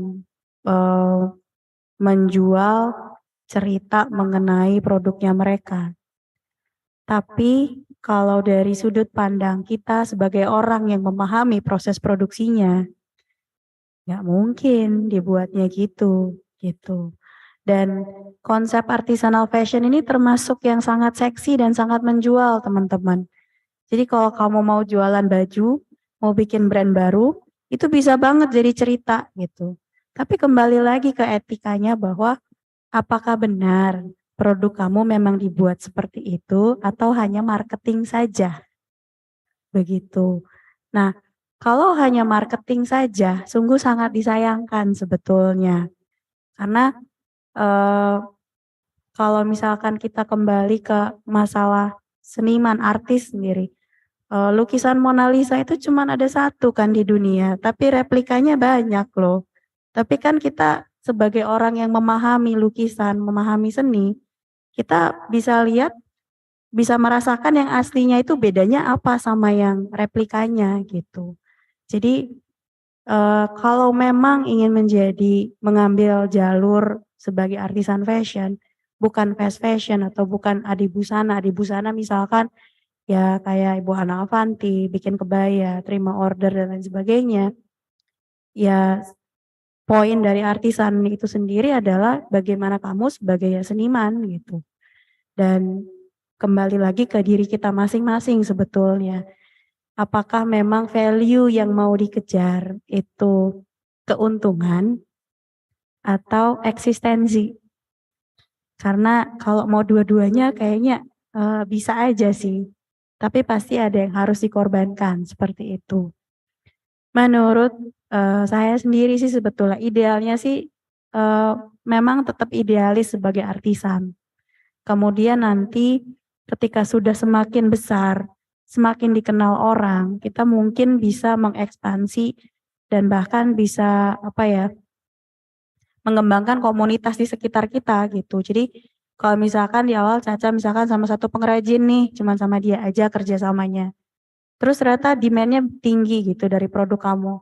Kamu pengen kerjasama sama pengrajin lain, itu boleh banget. Karena di kasus yang Meraki Studio juga sama. Dia hanya bikin 10 baju. Itu yang dia stok. Tapi nanti kalau misalkan mendadak nih ada order lagi masuk, dia akan bikin lagi sesuai dengan order itu. Jadi dia nggak akan buat lagi kalau misalkan memang nggak ada order gitu. Sehingga kalau di industri fashion kita suka ngomong dead stock gitu ya, sisa kain, sisa baju-baju yang nggak kejual. Kalau di artisan tuh rata-rata mereka nggak terlalu punya problem itu sih. Dan mereka mungkin juga, saya nggak tahu ya, mungkin nggak punya problem terkait masalah limbah gitu. Kayak tadi mahasiswa saya ada yang nanya, bisa nggak bikin brand artisan tapi dari limbah atau barang second, kain second. Bisa banget kalau misalkan teman-teman kelawean di situ ada bal-balan kain limbah batik yang sebenarnya masih bagus.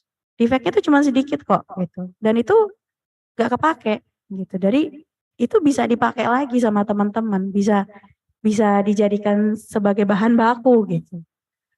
Mudah-mudahan cukup menjawab ya gitu. Jadi tidak perlu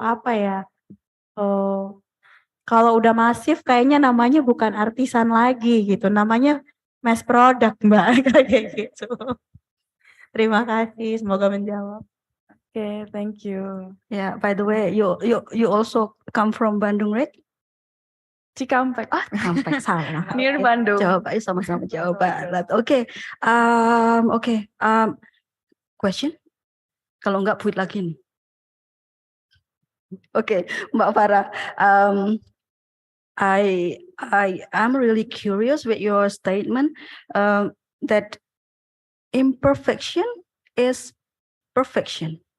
Linguistically, they are two contradictory words, right? But here you make it as a synonym. How is the explanation? Because I think God also created humans in a different form. So there is nothing perfect.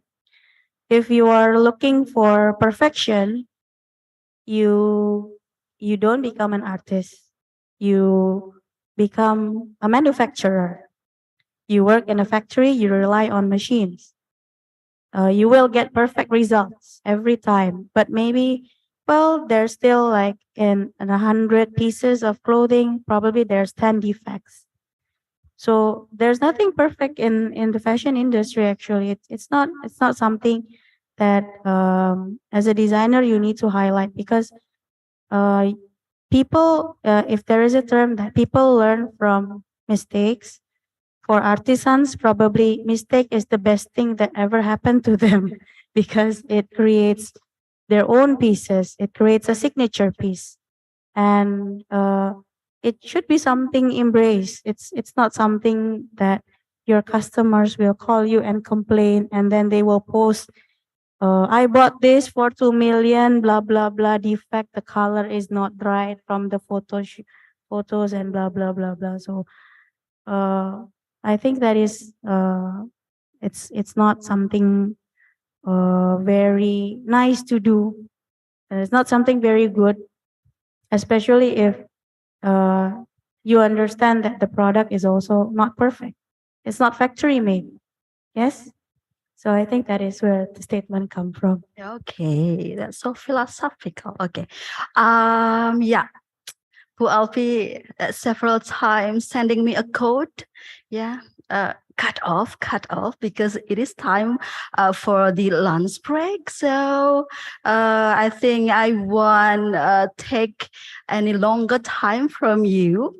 I think I won't take any conclusion about from this discussion because, of course, you all have the subjectivity.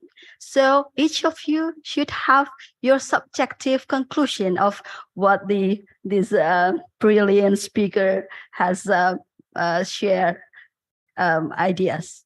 Okay, teman-teman, mahasiswa, Bapak Ibu, ladies and gentlemen, this is the end of this session. Thank you very much for contributing. Another big round of applause for these two brilliant speakers. Okay, Cha, I should hand the audience back to you. Okay, what an eye-opening lecture from our speaker. We have so many information. New information in such a short time. So for the speaker, we actually have prepared something, some souvenir from the craft faculty. Do you also have something for me? Maybe later. Okay.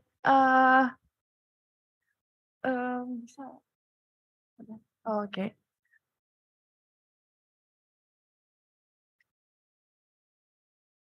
Yeah.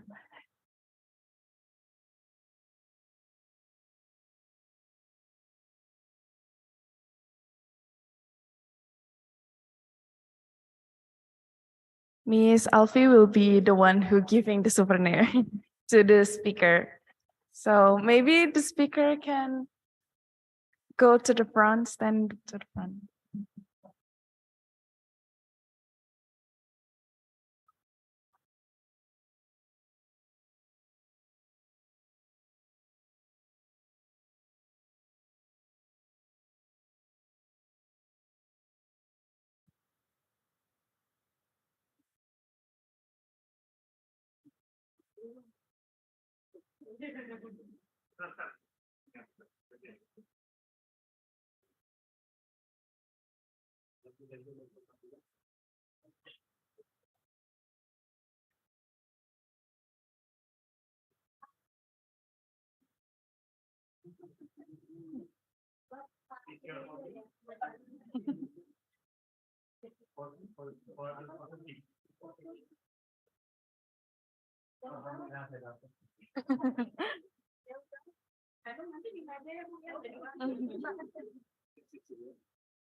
Okay.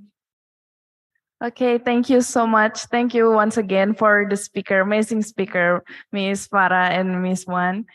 Okay, we will back again here in Ajaya conference room for our second session, and we still have another amazing speaker from China and also from alumni from Setali Foundation. So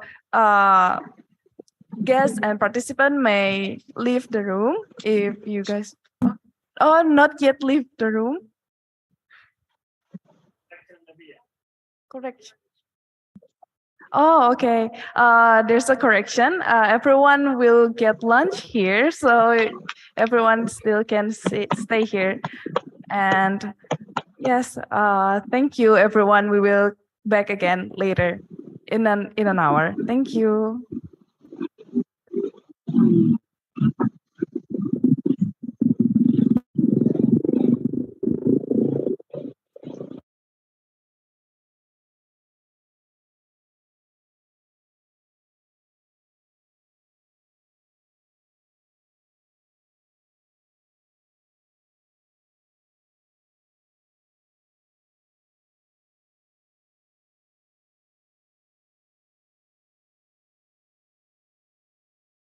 Oh, one more information, if anyone need to go out to prayer untuk sholat, silahkan, dipersilahkan. Tapi nanti bisa kembali lagi ke sini. Thank you.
Sambutlah hari ini, hari yang dinanti, bersama berkreasi unjuk diri.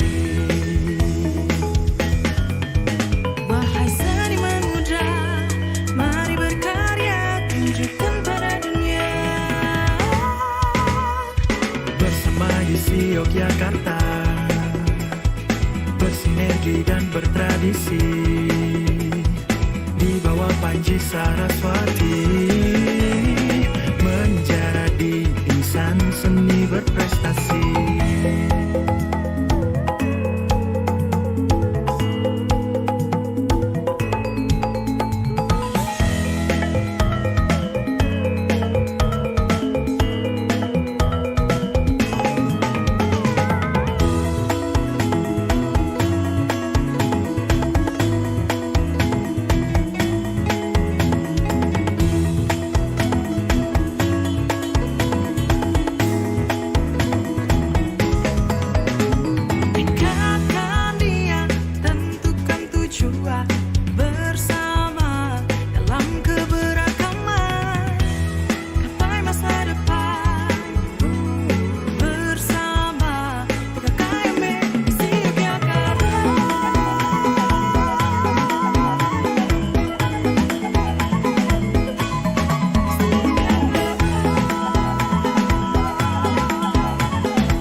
muda, mari berkarya, tunjukkan pada dunia. Bersama ISI Yogyakarta, bersinergi dan bertradisi, di bawah Panji Saraswati, menjadi insan, Menjadi insan, menjadi insan seni berprestasi.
Orang barang ini kan lagi ngomong serius, nanti ngomong kayak gitu kan tak pikir apa kok kalau ngomong pelan-pelan.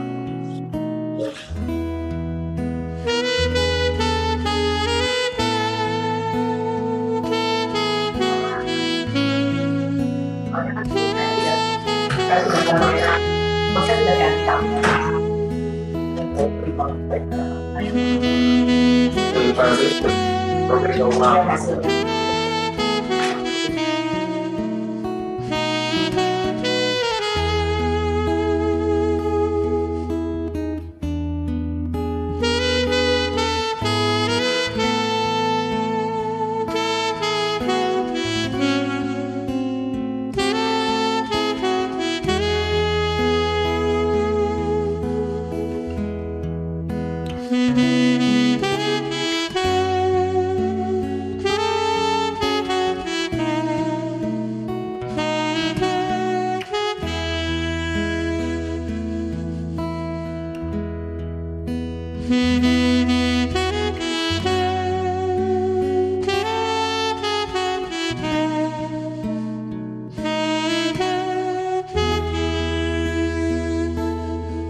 For our second session, we have alumni from Setali, Indonesia, Miss Nadira Syafika Raihania.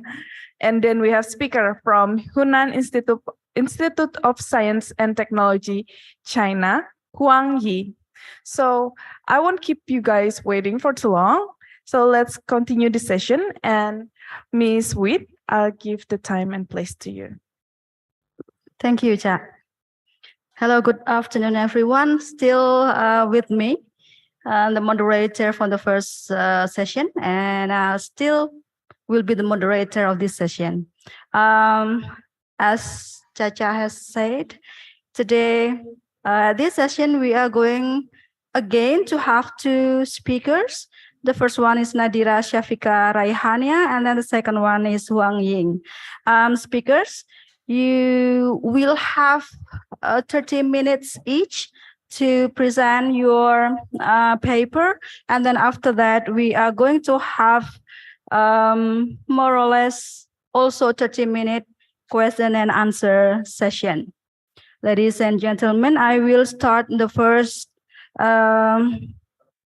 presentation with the first speaker. Okay, Miss Nadira Syafika Raihania, whose date of birth is the same as mine. So I think next year we can celebrate our birthday together, Nadira. She is the representative of Stali Indonesia. I browsed the internet several times ago, and I found out that Stali Indonesia is NGO organization striving to reduce fashion waste, founded by, this is a little bit surprising, a famous Indonesian singer Andin Aisyah. If my information is not valid, please, Nadira, you can clarify the information about your organization. Nadira herself is also a visual and content creator, focusing her attention on illustration, textile design, fashion sustainability, and also writing. She obtained her bachelor degree from an alumni. Okay, the craft department of ISI Yogyakarta. Pulang kampung ya, Nadira ya. Okay, participant, mainly in the online ones. Again, I should allow you to type your question on the chat room while the speaker is speaking. Okay, Nadira, I will give the next 30 minutes to you. Thank you so much, Ibu. So hello everyone. My name is Nadira, and I just graduated from ISI Yogyakarta this year, actually. And thank you so much, Bu Alfi, for offering this opportunity. And I am so honored to be a speaker at this event. And this is my very first time being a speaker, actually. And I hope this is gonna be a very fruitful discussion between us, all of us. And anyway, we're gonna talk about sustainability. Actually, sustainability is my topic for my final project, my undergraduate thesis. And whenever we talk about sustainability, I think it's not always about plastic waste. It's not always about using metal straw, and not always about using metal straw. And it can be something that is really close to us. For example, textile waste is something that is so close to me because I wear shirts. I buy a lot of dresses online, and mostly I only use it once or maybe twice per shirt. And it will be ended up in my room being a waste. So the problem statement is based on what I read and what I research every year. A huge amount of clothing ends up in landfills, and this problem is just the tip of an iceberg. It damages so much more than that. And according to the National Geographic magazine, according to their report, actually, around 8.2% of waste in Jakarta consists of textile waste. Okay, so actually, in these past few years, in COVID-19 era, there are a lot of problems, and one of them is textile problems. So only 15% of our clothes are recycled and donated, and 90 tons of textile waste always ended up in landfills. Maybe the problem because of the linear industry model, like make, use, and then throw away, or some people might know about fast fashion. So in this COVID-19 era, there are low-paying, arduous working conditions. Also, there are 100% decrease in income for penjahit keliling, our local door-to-door seamstress due to pandemic restrictions, and 1 million average of job lost in the garment production sector. Also, there are lack of education and accommodative body to support creative work in the textile industry. And now about Setali. What is Setali?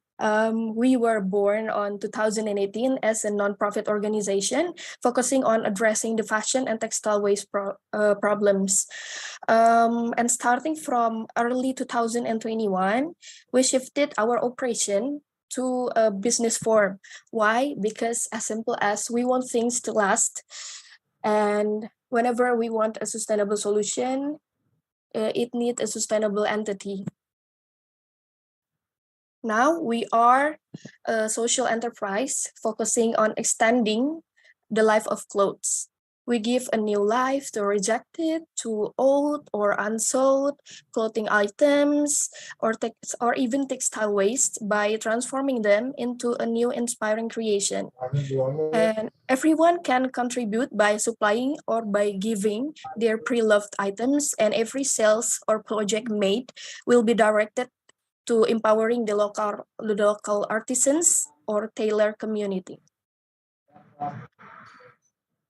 This is about our milestone. Since our inception in 2018, we have accomplished 30 plus tons, more than 30 tons of fashion waste have collected and processed, and we have more than 30 partners of collaboration, and we have made 10,000 items. So this is our pillars. We have Setali goods. We apply circular economy concept to our clothing production, and also we have an art collective. We are harnessing textile talents and increasing the value of used materials. And this is our solution. Our solution is there are three sections. We have the Setali goods, we have the Setali education, and we have the Setali collaboration. For the Setali goods, this is what we do. We transform clothing or textile waste. We provide educational activities such as workshops or webinars. We also offering a consultancy to brands if they want to implement sustainability or a sustainable fashion on their operation. And this is our clothing journey. This public supply of clothes are divided into two sections. The first one is clothes in excellent and good condition. Pakaian-pakaian yang memang kondisinya itu bagus. Kemudian ada pakaian yang memang kualitasnya itu bisa dibilang buruk. Low quality clothes and fabric waste. Ada sampah-sampah tekstil juga. Kemudian untuk pakaian yang bagus ini kami jual via e-commerce or IG Live. And then we curate it into a visual merchandise at Subo Listening Board in Jakarta. And then we transform it into an upcycled creation. Kita ubah menjadi sebuah karya upcycle. Kemudian untuk yang kualitasnya buruk, ini kami gunakan, we use it for material for B2B usage, such as fabric supply or upcycling, untuk brand-brand yang memang mau menerapkan konsep sustainable fashion, itu kita menggunakan low quality clothes and fabric waste yang kita punya di Setali. And then we transform it into an industry feedstock juga. And for the craftsmanship, and this is Setalis Taylor. His name is Mas Fahmi. He has been around with us for many years, and the first time he joined us, he only have basic sewing skills. Now he can sew a very complex designs and from scratch, and then with a very fast progress. And this is how we work. This is our upcycling process. Setali will make sure that there are no scraps or wasted, and then we do the sorting, we do the deconstruct, we do the design or concept, and then we do the reproduction, sewing, and then quality control. The scraps will be reused again or transformed into an industry feedstock, so there are no scraps left. There are no textile waste. Itu akan menjadi sesuatu hal yang sirkular karena akan kami gunakan terus. Sisa-sisa dari proyek-proyek kami sebelumnya, sampah-sampahnya, scraps bahan-bahan tekstil itu tetap kami kumpulkan di dalam satu tempat. Kemudian itu akan kami gunakan lagi untuk workshop, bisa untuk B2B collaboration, bisa untuk bekerja sama dengan brand-brand lain. Kemudian, what can be done with upcycling? There are a lot of things that can be done with upcycling. For example, there are fashionable clothes that we made. We have a brand too, Sight from the Earth, nama brandnya. Also, we can make artwork. Ini ada pajangan buat ditempel di tembok. Kemudian ada homeware, such as carpet. Kemudian bisa juga jadi sofa, jadi kulit sofa. Kemudian ada material to repair broken or worn items. Ini ada juga salah satu project kerjasama Setali dengan brand lain. Kita reconstruct the shoes into a new shoes gitu. And on collaboration, we know that multi-layered problems will require a very large scale of participation. So for Setali Indonesia, we do think that collaboration is the key to achieve these points. It is a lifetime teamwork between us, people, between you and me, or even between all the artists. And for this is the production line of Setali. Actually, there are three sections. There are the first one is fabric creation, and then the manufacturing product, and then the end product management. Three section requires its own problems. So, yang pertama ini pembuatan fabrik atau kain.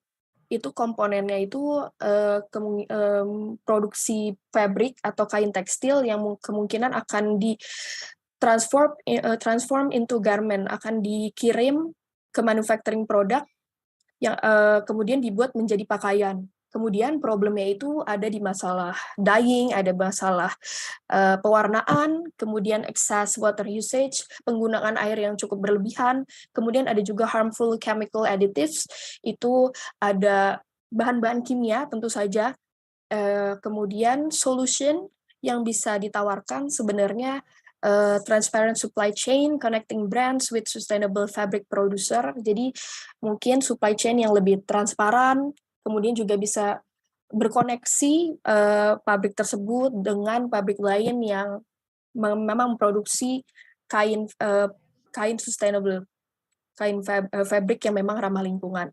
Kemudian bisa juga limits the creation of new fabrics, bisa juga dikurangi pembuatan fabriknya karena di pabrik ini, pabrik kain ini memang pasti produksinya gila-gilaan ya. Jadi banyak banget kain-kain yang dihasilkan dan sometimes it ended up jadi dead stock aja gitu. Kemudian manufacturing products ada dari transporting fabric to producing garments. Kemudian problemnya itu fabric scraps from cutting prosesnya, karena tidak semua kain itu digunakan. Pasti ada sisa yang sangat lebih, sangat banyak, dan scraps itu biasanya dibuang, tidak digunakan kembali untuk menjadi produk baru mungkin, atau mungkin di upcycling. Kalau di manufacturing product itu biasanya dibuang. Kemudian ada di ironing juga. Kemudian solutionnya kita bisa we can utilize fabric scraps to be later used as raw materials for producing upcycled items. Kita bisa menggunakan fabric scrap, memanfaatkan fabric scraps tersebut untuk digunakan sebagai material raw ya, material awal untuk memproduksi produk-produk upcycled gitu. Jadi sampah-sampah ini yang tersisa dari manufacturing product ini bisa kita gunakan kembali untuk menjadi produk baru. Bisa kita jahit kembali, kita reuse kembali menjadi produk baru, bisa seperti tas, bisa seperti jaket mungkin, atau pakaian-pakaian. Kemudian ada di end product management-nya, ini the component is distributing and product and handling all the excess product. Problems-nya emission from worldwide distribution and that stock handling. Jadi kalau end product management-nya ini dari hasil pakaian yang sudah jadi akan disebarluaskan, didistribusikan ke toko-toko, dan toko-toko tersebut akan menghandling produk tersebut.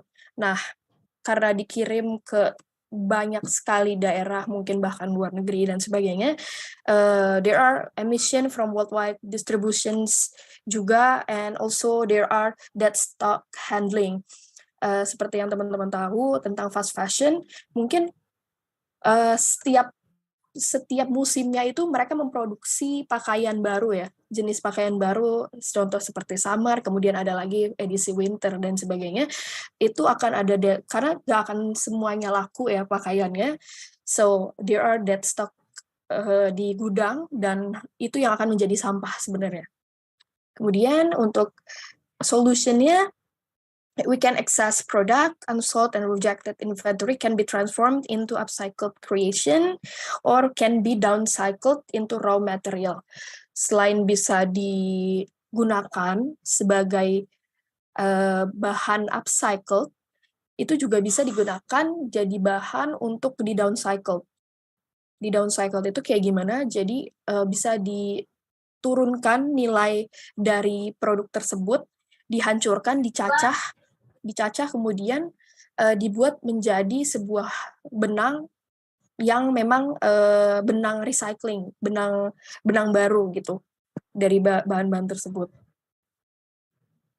Kemudian for the collaboration, we work with brands and craftsmen in the industry to addressing the issue of waste while unraveling additional untapped opportunities in the industry. Sebenarnya kami bekerja sama di Setali itu, kami bekerja sama dengan beberapa brand, dengan beberapa craftsmen juga untuk membantu mengurangi sampah tekstil tentu saja. Kemudian kita juga masih mencoba untuk mencari tahu kira-kira ada opportunity apa lagi di bidang ini sampai detik ini. Jadi kami ingin mengubah industri yang dari linear, dari yang kita ambil, kita buat, kita gunakan, terus kita buang menjadi lebih sirkular. Jadi membuat, kemudian di recycle, kemudian habis itu kita gunakan kembali, dan itu siklus yang tidak berhenti gitu, tidak menghasilkan sampah juga. Kemudian how we can collaborate? We can collaborate with business and organization by providing this following service. Ada beberapa hal yang memang Setali bisa lakukan sebenarnya, berkolaborasi dengan brand-brand lain, berkolaborasi dengan organisasi-organisasi lain. Seperti desain, we develop a sustainable design, practice for fashion, craft, home, and living items. Kemudian ada juga supply or sourcing. Kita ada transparent supply chain, connecting with brands, with sustainable fashion materials. Kemudian ada education. Kita holding educational activities to promote sustainable fashion initiatives, such as workshops and webinars. And then the assessment, we have manage fabric waste in a sustainable manner. more ethical. And then the study design, this is our result. We offer design collaboration to help brands putting their vision into reality and help apply sustainable design concept to minimize waste. So this is our collaboration with Uniqlo, Setali X Uniqlo, and we did an exhibition collaborating by Uniqlo. And then we have zero waste design creation for Kamar Putih, a local brand from Indonesia.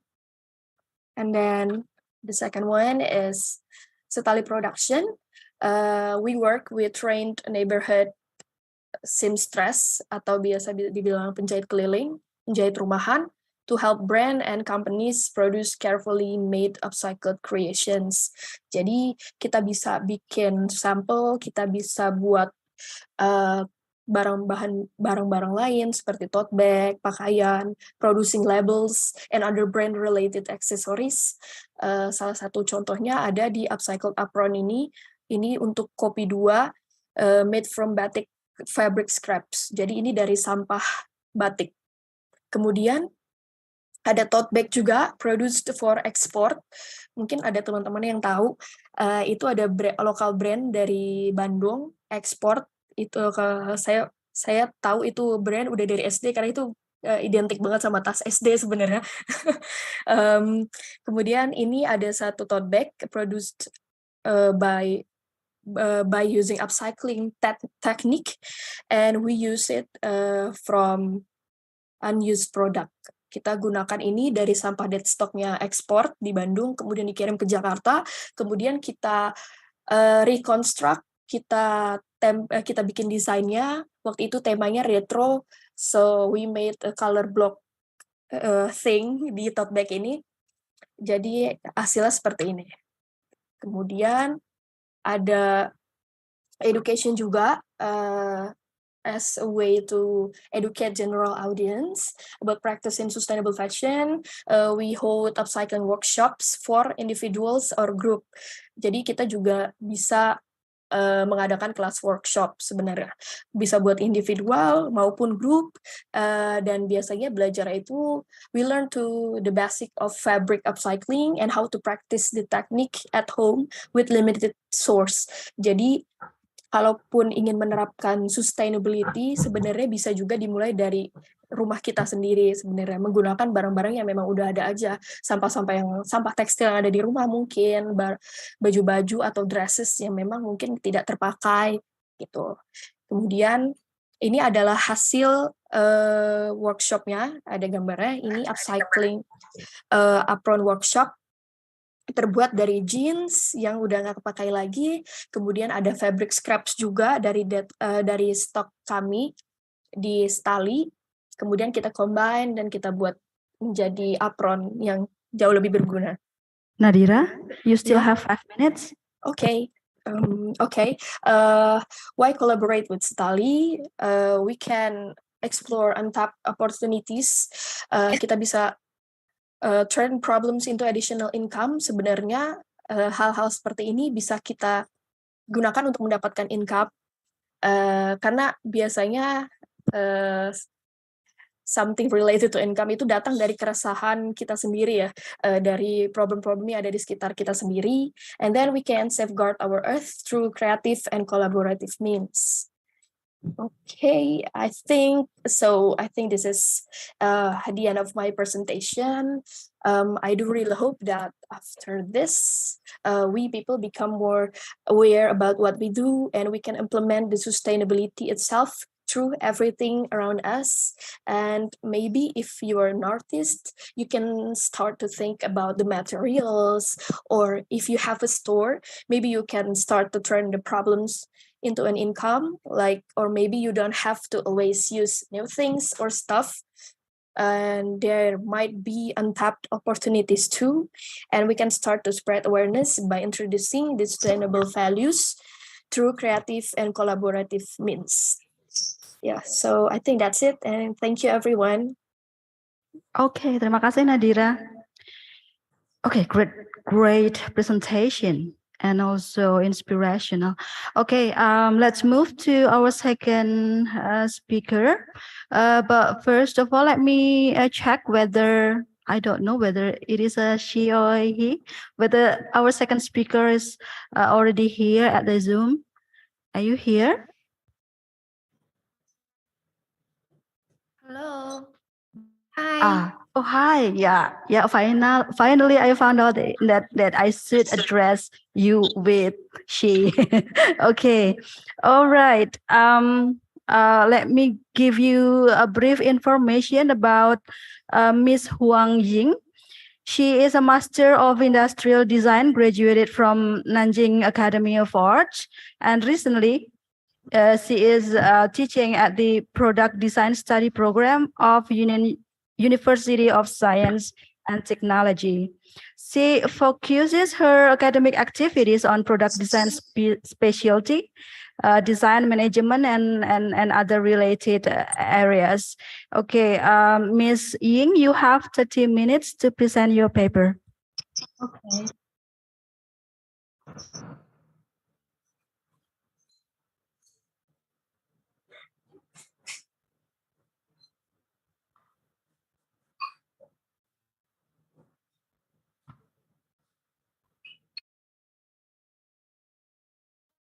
Can I sharing my PowerPoint?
Ms. Ying, do you have problem in sharing your file?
Sorry.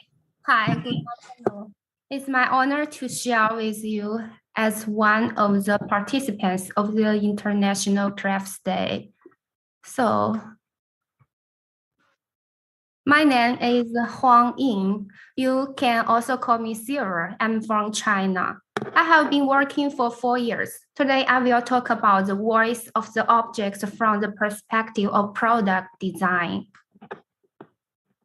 This is a photo reminds me of the happy time I spent a week in Georgia 3 years ago. In 2019, I have been the Temple de Palabanan. Georgia is a city with a very beautiful natural scenery, and there are many college students in Georgia. I love the houses of different colors on the street, and I love the batiks. Yeah, I have the batiks in your city. There are some good memorized in the Indonesia Institute of the Arts of the Yogyakarta in 2019. And the picture on the left is the architecture of our college. You can see the Mondrians, red, yellow, and blue color. Matching plantings are used on the styles to express fluid ID, ego and superego with design graphics. The picture on the right is all the teachers and my colleagues in our department. And you see I'm standing on the left. There are 18 teachers, 2 professors, 5 associate professors, 5 PhD candidates, and 9 lecturers and 2 teaching assistants. The undergraduate program began to recruit students in 2000 and plans to recruit 100 students every year, divided into 4 classes to carry out the catching. We are in the eras of intelligent equipment products, life innovation products, cultural, creative products, and other similar industries. There are deep integration of industry education and research to reference industry value creation and industry demands as a guide in cultivating comprehensive innovative design ability. So what is product design? You may, out of your mind, maybe car, maybe TV, computer, or furniture, or robot. Keep that in your mind. Let's look at some cases. Cases 1, Coca-Cola bottle. This is a Miss Ying, excuse me. We cannot see your slide changing. Is it in purpose or? Can you see my PowerPoint? Yeah, but it's not changing to the second, the third slide. So okay. So how can Yeah, we can see it now. You can see it now? Oh, maybe. Can you see I changed? It's go back to your first slide now. Oh, this is okay. Yeah. Okay, we have the second. Yeah, this is the second page, and this is the.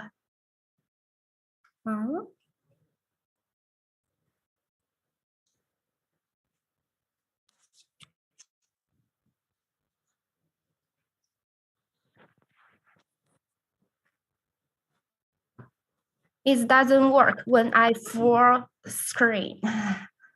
So this is a picture of our colleagues on the left, and the picture on the right is all the teachers and my colleagues in our apartment. Yeah, this is in the areas of our of intelligent equipment products, life innovation products, cultural creative products, and other similar industries. So what is product design? You may, out of your mind, may think about the car, the TV, the computer, the furniture, or robot. Let's look at some cases. For example, this is a Coca-Cola bottle. We can see it everywhere. When we finish drinking, we may throw it away. Coca-Cola encourages people to use waste so that the bottle has a second life. It has designed 16 candle bottle caps with different functions, which can turn the bottle into water guns, brushes, lights, pen knives, and other tools. It's interesting and environmentally friendly. And the second case is the picture on the left is life straw purified water. It can effectively remove water diseases, and it does not need to carry electric power to get safe and clean water. It can take in any places as well. The washing machine on the right is very suitable for women in poor countries and areas. You can sit on the washing machine and step on it repeatedly. This product is practicable without electricity. So the product is, you may hate the alarm in the morning, but what if the alarm clock wakes you up with the smell of coffee instead of ringing? You might be happier. The alarm clock is combined with the coffee machine to wake up the user in a gentle way. The operation is connected with the mobile phone app. The alarm clock is set up the next day, and the corresponding time for making coffee appears at the same time.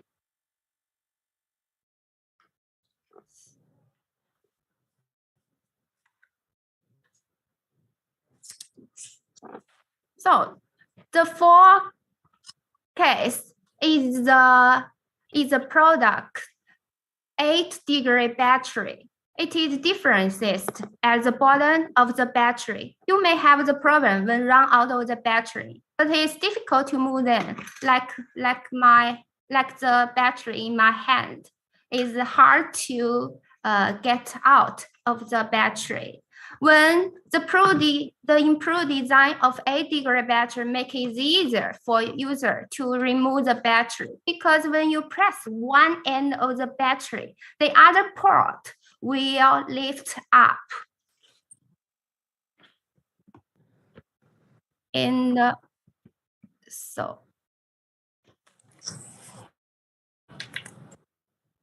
So what's the voice of product design? The cases about the product design can solve different problems and make people's life better and better. But what voice of the product design? We know that product itself cannot speak, but the language of product design can express some emotions and affect people's behavior. You may express the voice by designing function, structure, shape, color, material, etc. Before express the product voice, we must do a lot of research to study what users need, rather than what I want to express, rather than what the designer want to express. Design may be differences in this regard. So how do we find user needs? I will talk about this picture later. In addition to desktop research, we went to the homes of 30 users in different provinces and cities in China to record cooking video, observe their working behaviors and ways, interview and fill in questionnaires. Users in this photo are from the city of Hangzhou, Shenzhen, Shijiazhuang, and Changsha, etc. This is the whole process of cooking under camera. And this is the operation behavior of cooking equipment. Take food from the oven, for instance. And this food looks delicious. It looks like it was made by famous restaurant. And this is a one-to-one interview with users that meet our project orientation.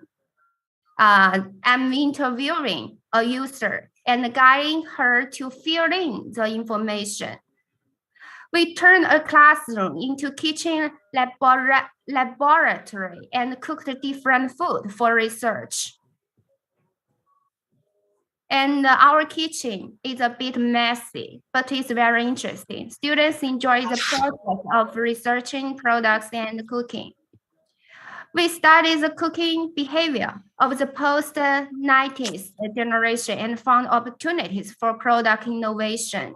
As shown in the picture, we studied the product technologies, users, food streams, like the yellow circle, and operating, how they manipulate their food, cooking, eating trends, styling, how they eat, its food conceptions, like the purple circle.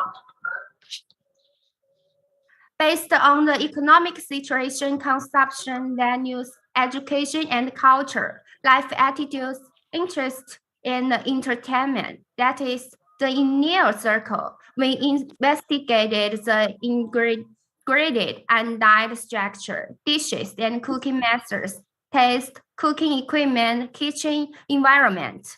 And we get some trends like weight loss, wellness, fitness, safety first, sophistication, appearance, etc.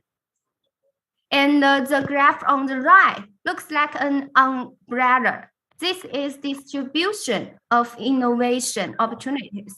We have obtained eight labels of innovation opportunities for the post-1990s generation. This is also a study of an actual project cooperating with a well-known household appliance brand Fangtai in China. We need to build a shelf machine that meets needs of Chinese people. After a lot of preliminary research, like the research shows you about, we have designed 6 different solutions, like design 1 to design 6. Design 1 is a trapezoid from all angles. The shape structure is small above and the large below, which improves the stability of the product, will be more visually and functionally stable. This is design 2. The modular shelf machine is convenient for storage. And this is design 3. Design 3 is also modular design. It flush into a small square, so it's easy storage, like saves kitchen space. The modular cook machine is composed of a rotating motor module, so it can connect with the other equipment in our kitchen and become the juicer, the milk machine, the sewing bean, and the other baby cook, like baby cook, milk ginger. This is the 4 design. The design is a mini cooker machine. It meets the needs of one person feeding group. Its core design point is that the structure light is easy to receive. The design on right is a mini shelf machine too. The usage habit of the elderly can taken into account, and the core design point is simple and convenient. So the product is small. It can be placed in any kitchen cabinet to solve the problem of handling and storage. This is the 6th design. The 6-stand cook machine is small in size, and the motor is under the product to enhance the stability of the body. And with the deepening of the design scheme, we produced prototypes and carried out functionally testing on the prototype.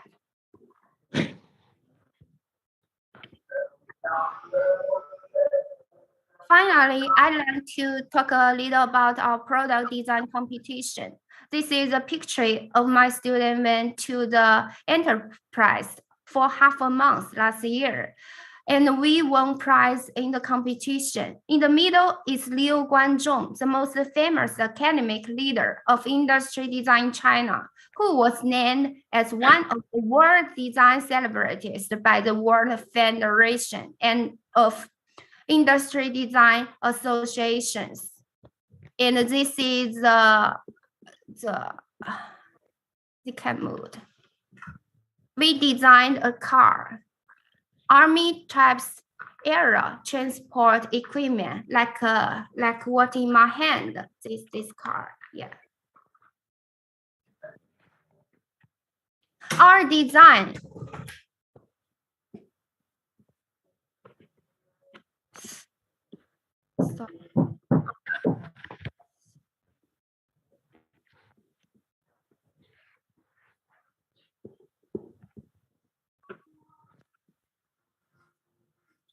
Our design conception is a force-based and whole process. What means? It means no matter how altitude, emergency rescue, or urban road construction, and the process from high to low. Let's look at the first situation. When a fire occurs, time is life. We can quickly lift and lower the cabin through the design of cabin, saving the time of fire rescue. How it works.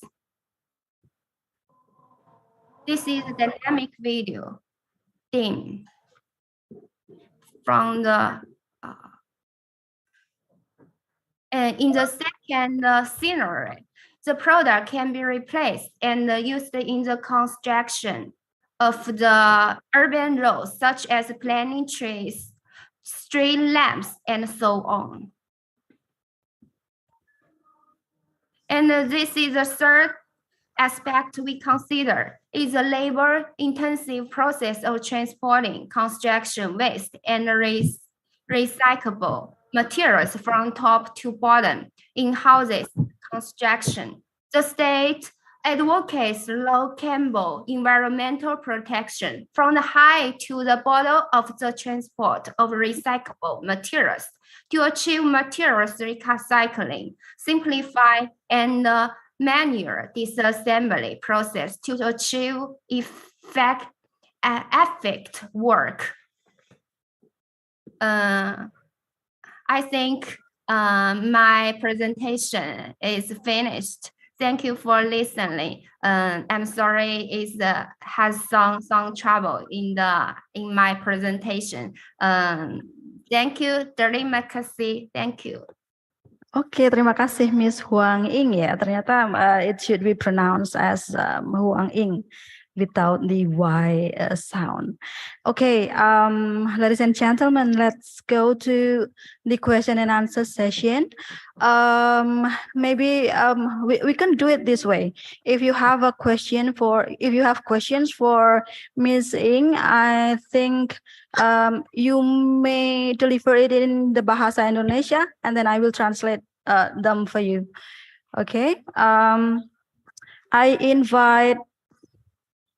Okay, we have the first question from our Vice Dean of Education and Academic Affairs. Good afternoon. Ni hao. Hi. Wang Hua, how are you? I'm fine. Can you see me? No. No? Where are you? Merah mana? Wajahku nih. Wait. You can see me or no? No, I can hear your voice, but I cannot see your face. Nah ini loh fungsinya apa?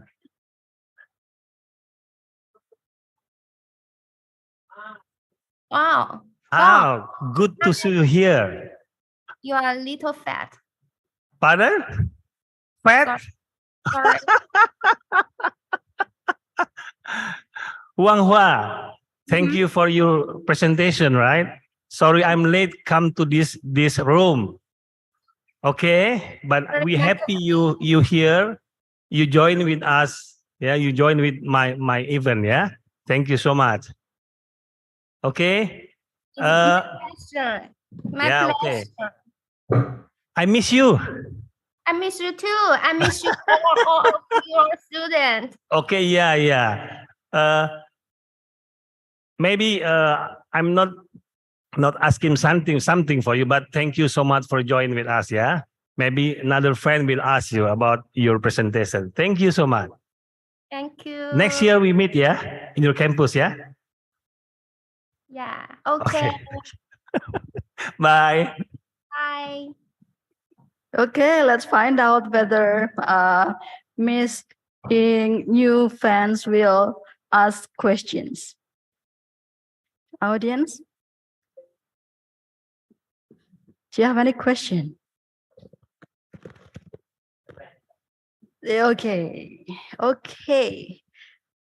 We have the most active participant award today, and it will goes to Chacha. Okay, hello, Miss Silver. Is it okay if I call you Silver? Miss Huang. Hello. Hello, Miss Huang. I have one question. Okay. So, wait, let me read the question. Oh yeah, how Chinese culture, like maybe the folklore there or Chinese tradition there or traditional clothing, may affect the product design there. So how the culture, the Chinese culture can affect the product design there. Thank you. How the Chinese culture affect product design? Yes, yes. You know, China is a very big country. So the culture is different. So when you design a product, you should research the different cultures. So it's a little difficult. It's a little difficult to match all the culture. You should choose the a good one, or you should choose the fit one for products. And the culture combined with products have different methods. For example, the shape, the color, the looking, it is I can express. So you should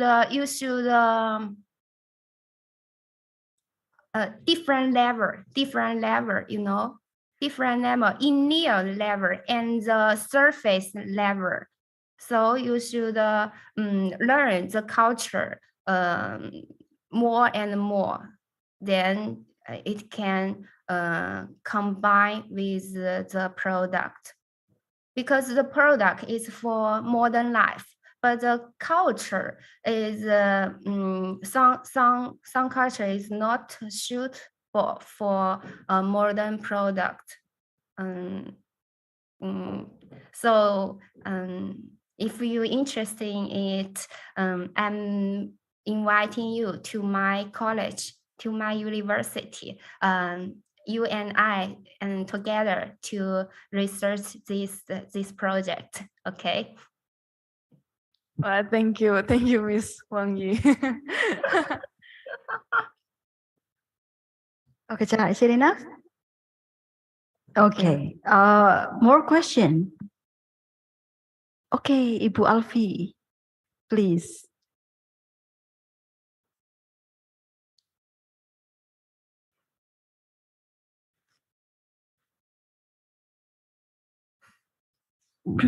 I'm gonna ask to Nadira, my beloved students.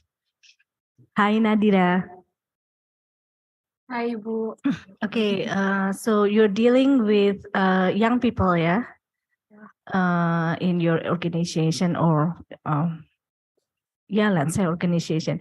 So could you tell us your experience in dealing with young people related with a very sexy issue? And actually this issue is going to be lasting, because the sustainable, it's really the global issue, and we really have to deal with it because we live on the same earth. How's the young people react or response to this issue? Thank you. Thank you, Wealthy, for the questions. In my opinion, young people these days is so engaging with these topics. They involved a lot in this issue. Mostly, in my personal experience as young people, actually, when I met people from Setali, when we are collaborating with other brands, local brands, either local brands or international brands or even government, I met a lot of people that is so curious about this topic, about this issue, but I don't think that they have enough resource or enough knowledge to how to making these topics is more adaptable in their sectors. For example, sustainability in art, in fashion sustainability, let's say. Some people that I met is confused how they implement the sustainability itself in their industry, how whenever they create art, because for them it's too hard.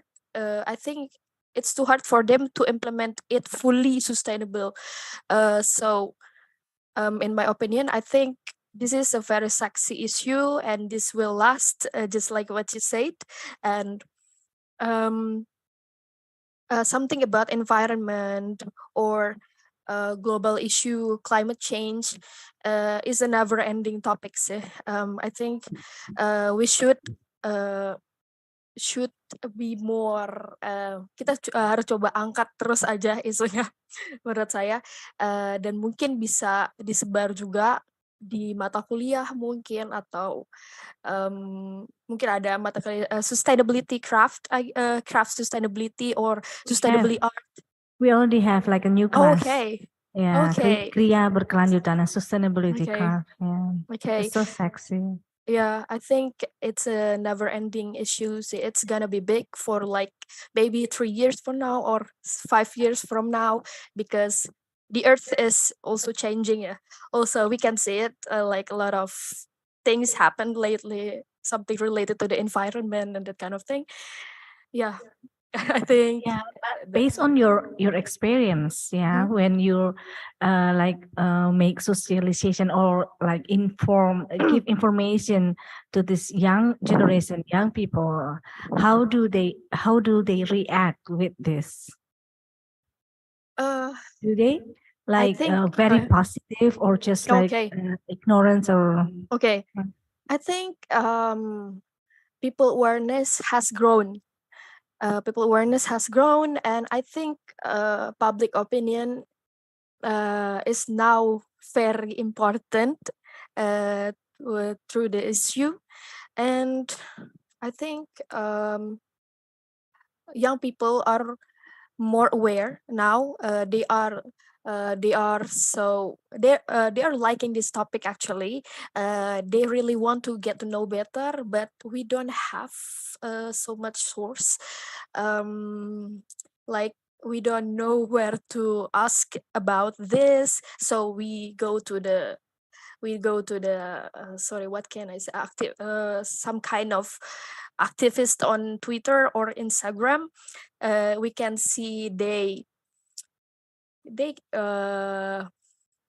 can like giving you a lot of new perspectives.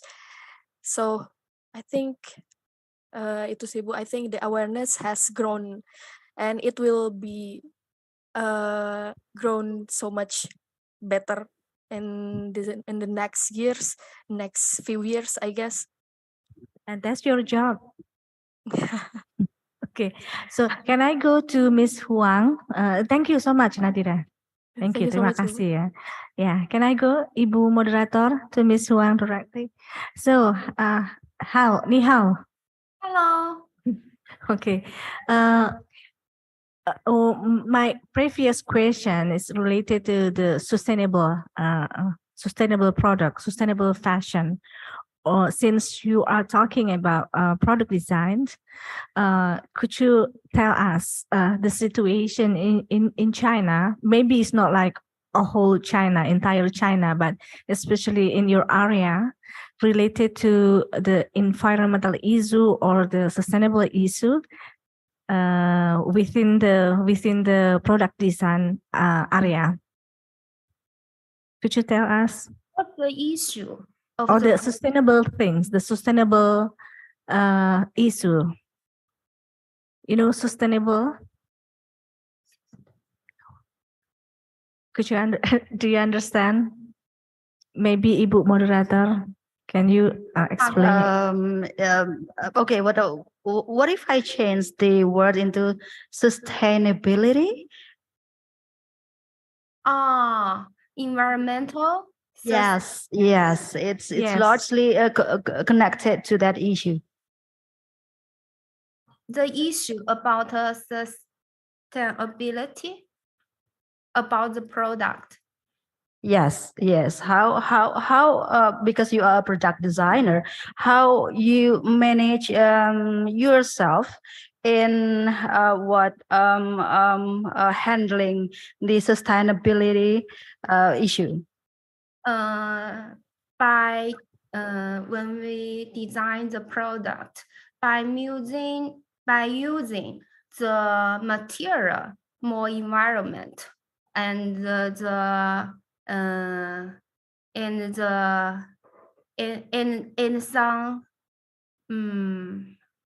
material, the structure save the material or save the how to say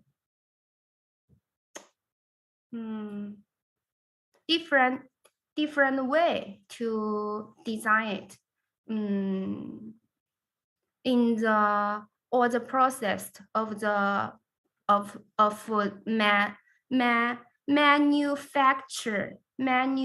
manufacture the product. Sustainability. I can't express my word. Sorry.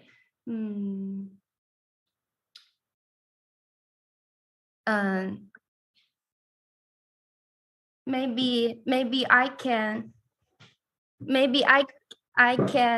use the simple way to solve the problem by the product, not the complicated way, not the complicated the product to such as the instance, the example of the washing machine in different countries and different era for different for the different users. If the product in the rich countries like American, like the British, like the Europe or the Western country, we may design the product for the more for the complicated. But if for the pro like the pro errors, we may make the product effectively and fit their fundamental function. So this is the way for different. It is for the different users, different design way. And the second way is use use environmental materials to protect for the consistencies, and the others. For example, when the transport,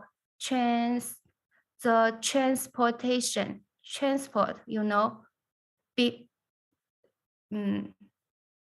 for that's all. Okay.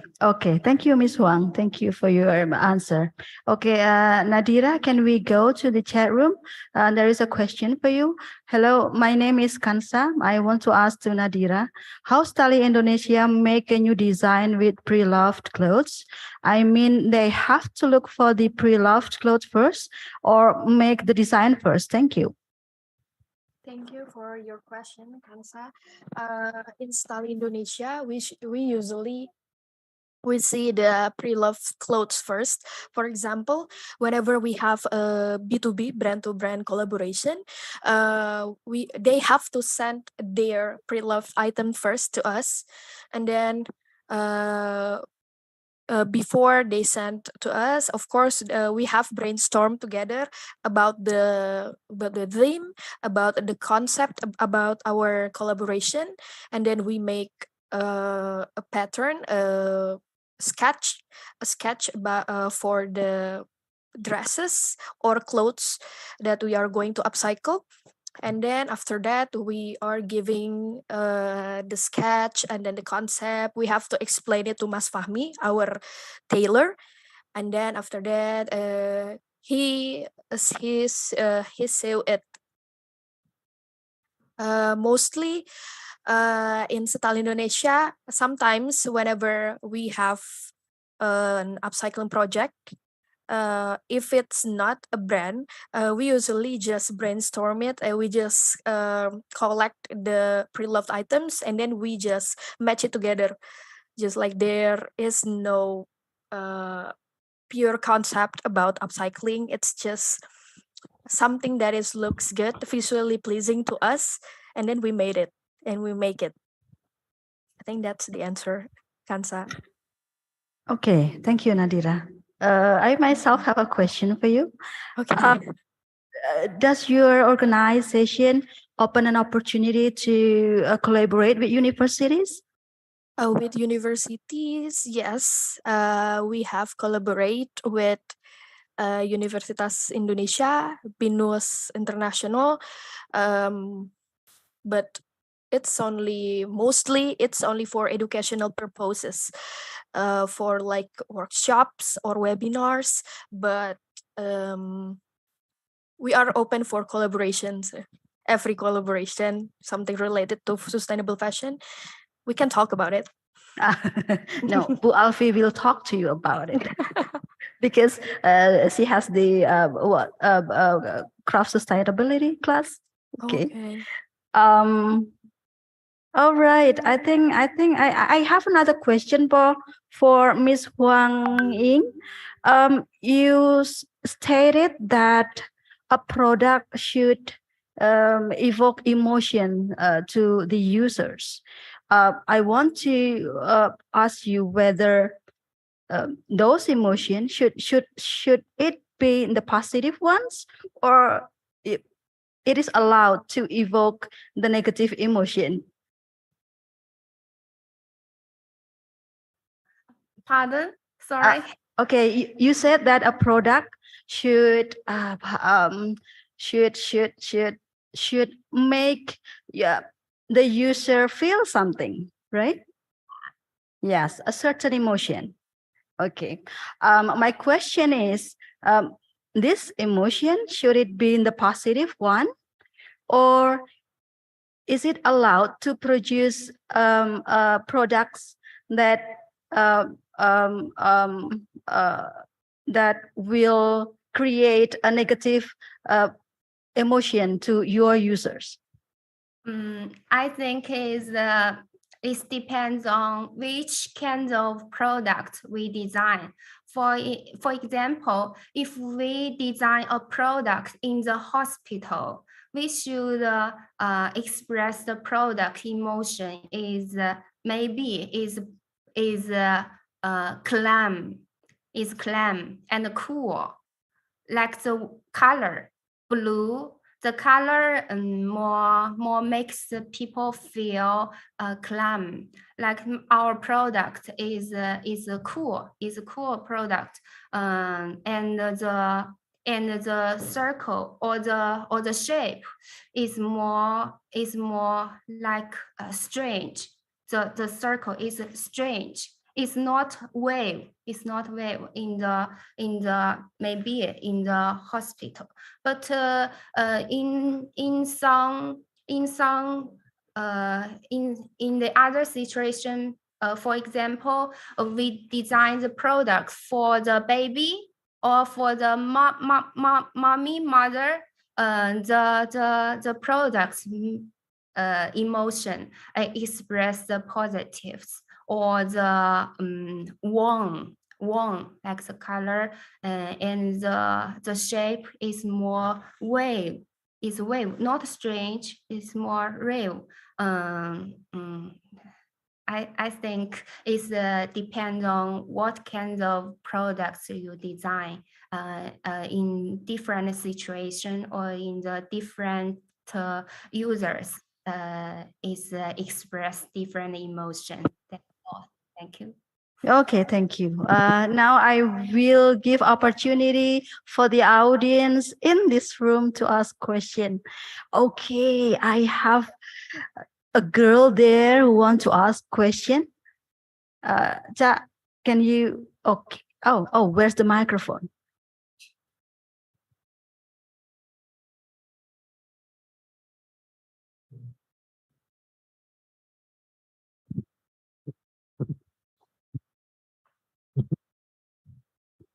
Oke. Saya mau tanya ke Mbak Nadira. Saya tadi notice soal recycle material. Nah, itu ada nggak sih perubahannya? Ada nggak sih perbedaannya sama material kalau kita beli? Gitu. Jadi ya kalau misalnya kita recycle, melebur busana jadi benang, itu bedanya apa sama benang kalau kita beli? Gitu. Sama dari setali sendiri itu merubah nggak sih tekstur dan tekstur dari busana material sebelumnya sebelum di upcycle atau recycle gitu. Terima kasih. Makasih pertanyaannya. Can I answer it in Indonesia? Sebenarnya sih kan ada menurut saya sendiri sebenarnya ada 3 cara untuk menggunakan sampah tekstil. Yang pertama itu ada recycle, kedua ada upcycle, kemudian yang ketiga ada downcycle. Untuk recycle sendiri itu biasanya kita for example, kita ambil botol-botol plastik, kemudian itu kita cacah, kita lelehin, kita leburin, kemudian kita cetak jadi produk baru, misalkan jadi meja, jadi kursi, menjadi keranjang sampah, jadi ember, dan sebagainya. Kalau upcycle itu kita lebih ke ngumpulin botol plastik, kemudian kita potong-potong sesuai pola, kemudian kita rangkai, kita hasilkan produk baru, kita memperpanjang umur dari botol plastik itu, kemudian menjadi produk baru yang lebih bernilai. Kalau dari Stali sendiri, biasanya kita itu selalu upcycling. Kita selalu berusaha untuk giving a new life to the clothes by extending their years aja.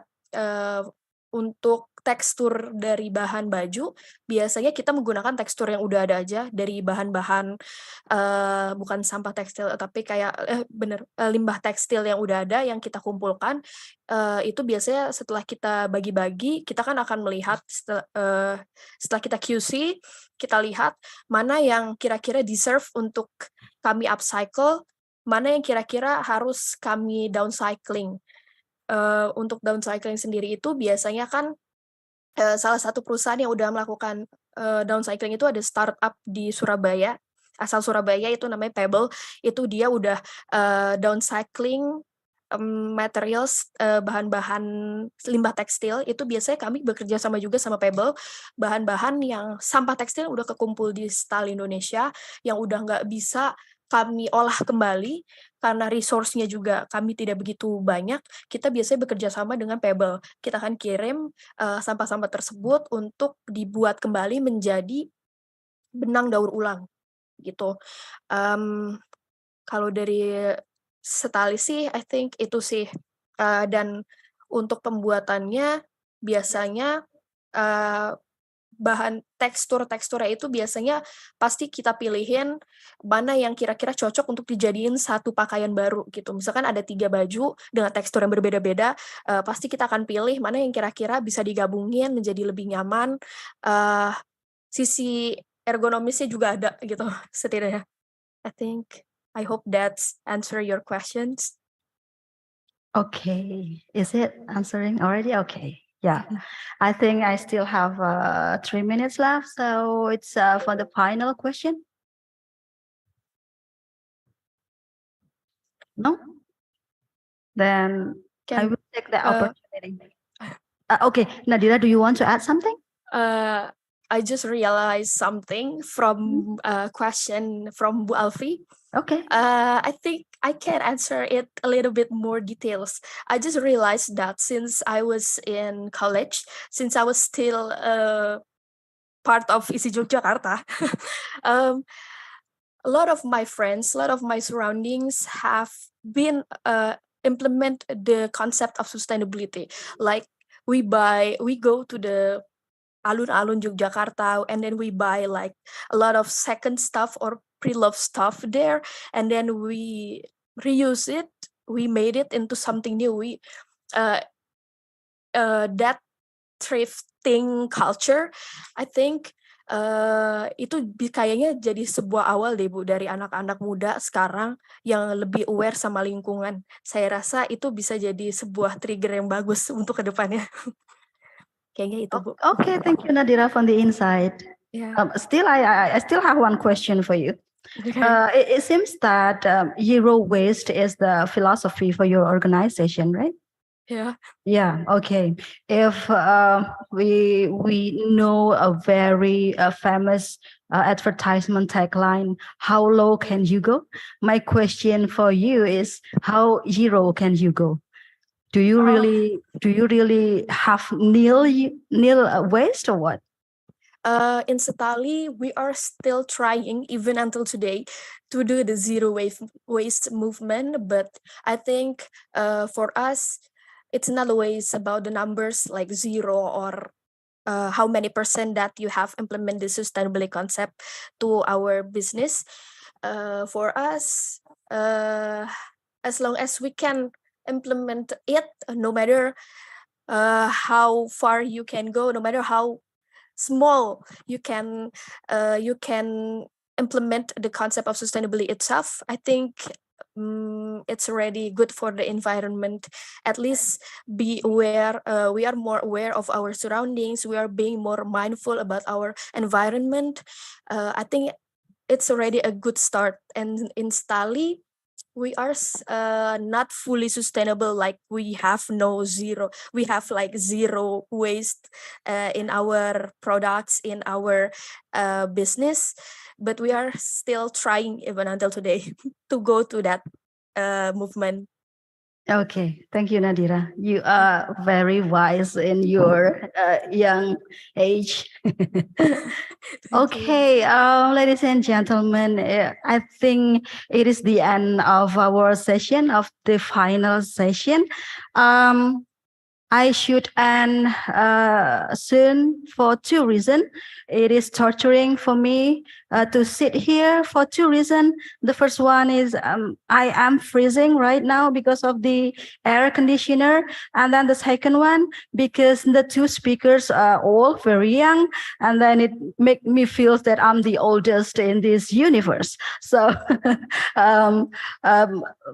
to end this session, I would like to say thank you very much for the insights that has been shared by the two speakers, and also to all audience, both here online, offline, and also online. Thank you very much for contributing. And I think we can see again, we can see each other again at the next program that will be organized by Craft Department next year. Thank you very much. And I will give the floor to Chacha.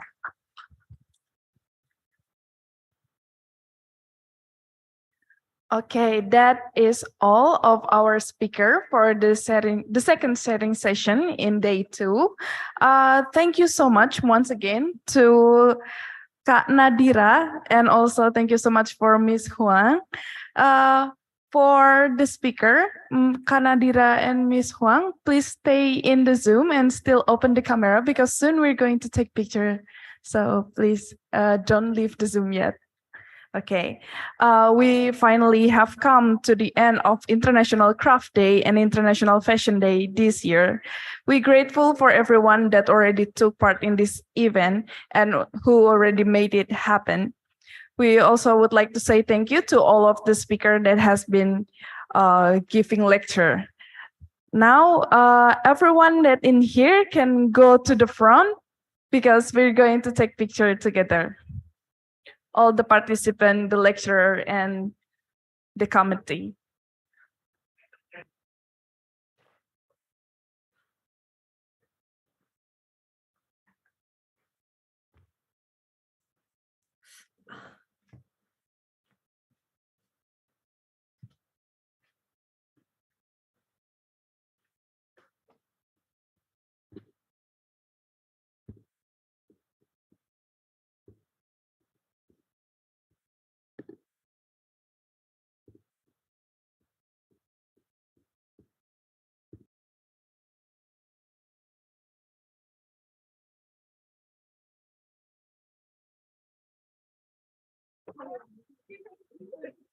Everyone in here is saying hi to Nadira and Miss Wang.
Okay, thank you so much, everyone. Thank you for the speaker once again. Thank you for the participant that is still in the Zoom. Thank you so much for everyone that make everything happen. See you next year. Bye-bye.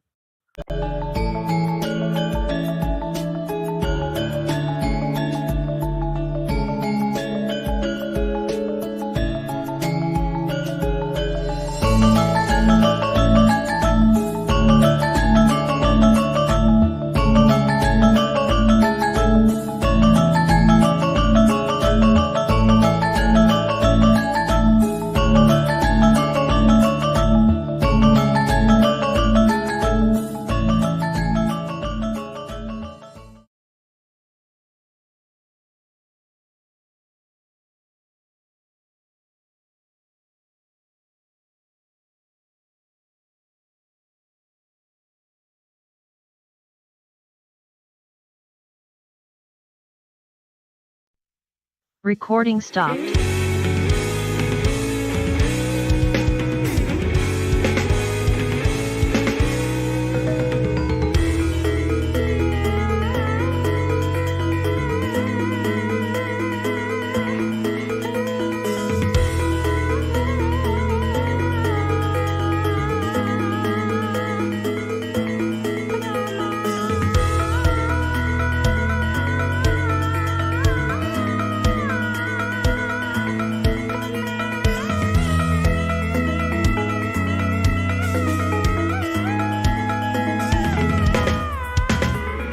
Matahari datang, bulan telah pergi. Sambutlah hari ini, hari yang dinanti. Bersama berkreasi unjuk diri. Wahai seniman muda, mari berkarya, tunjukkan pada dunia. Bersama ISI Yogyakarta, bersinergi dan bertradisi di bawah panji Saraswati, menjadi insan seni berprestasi.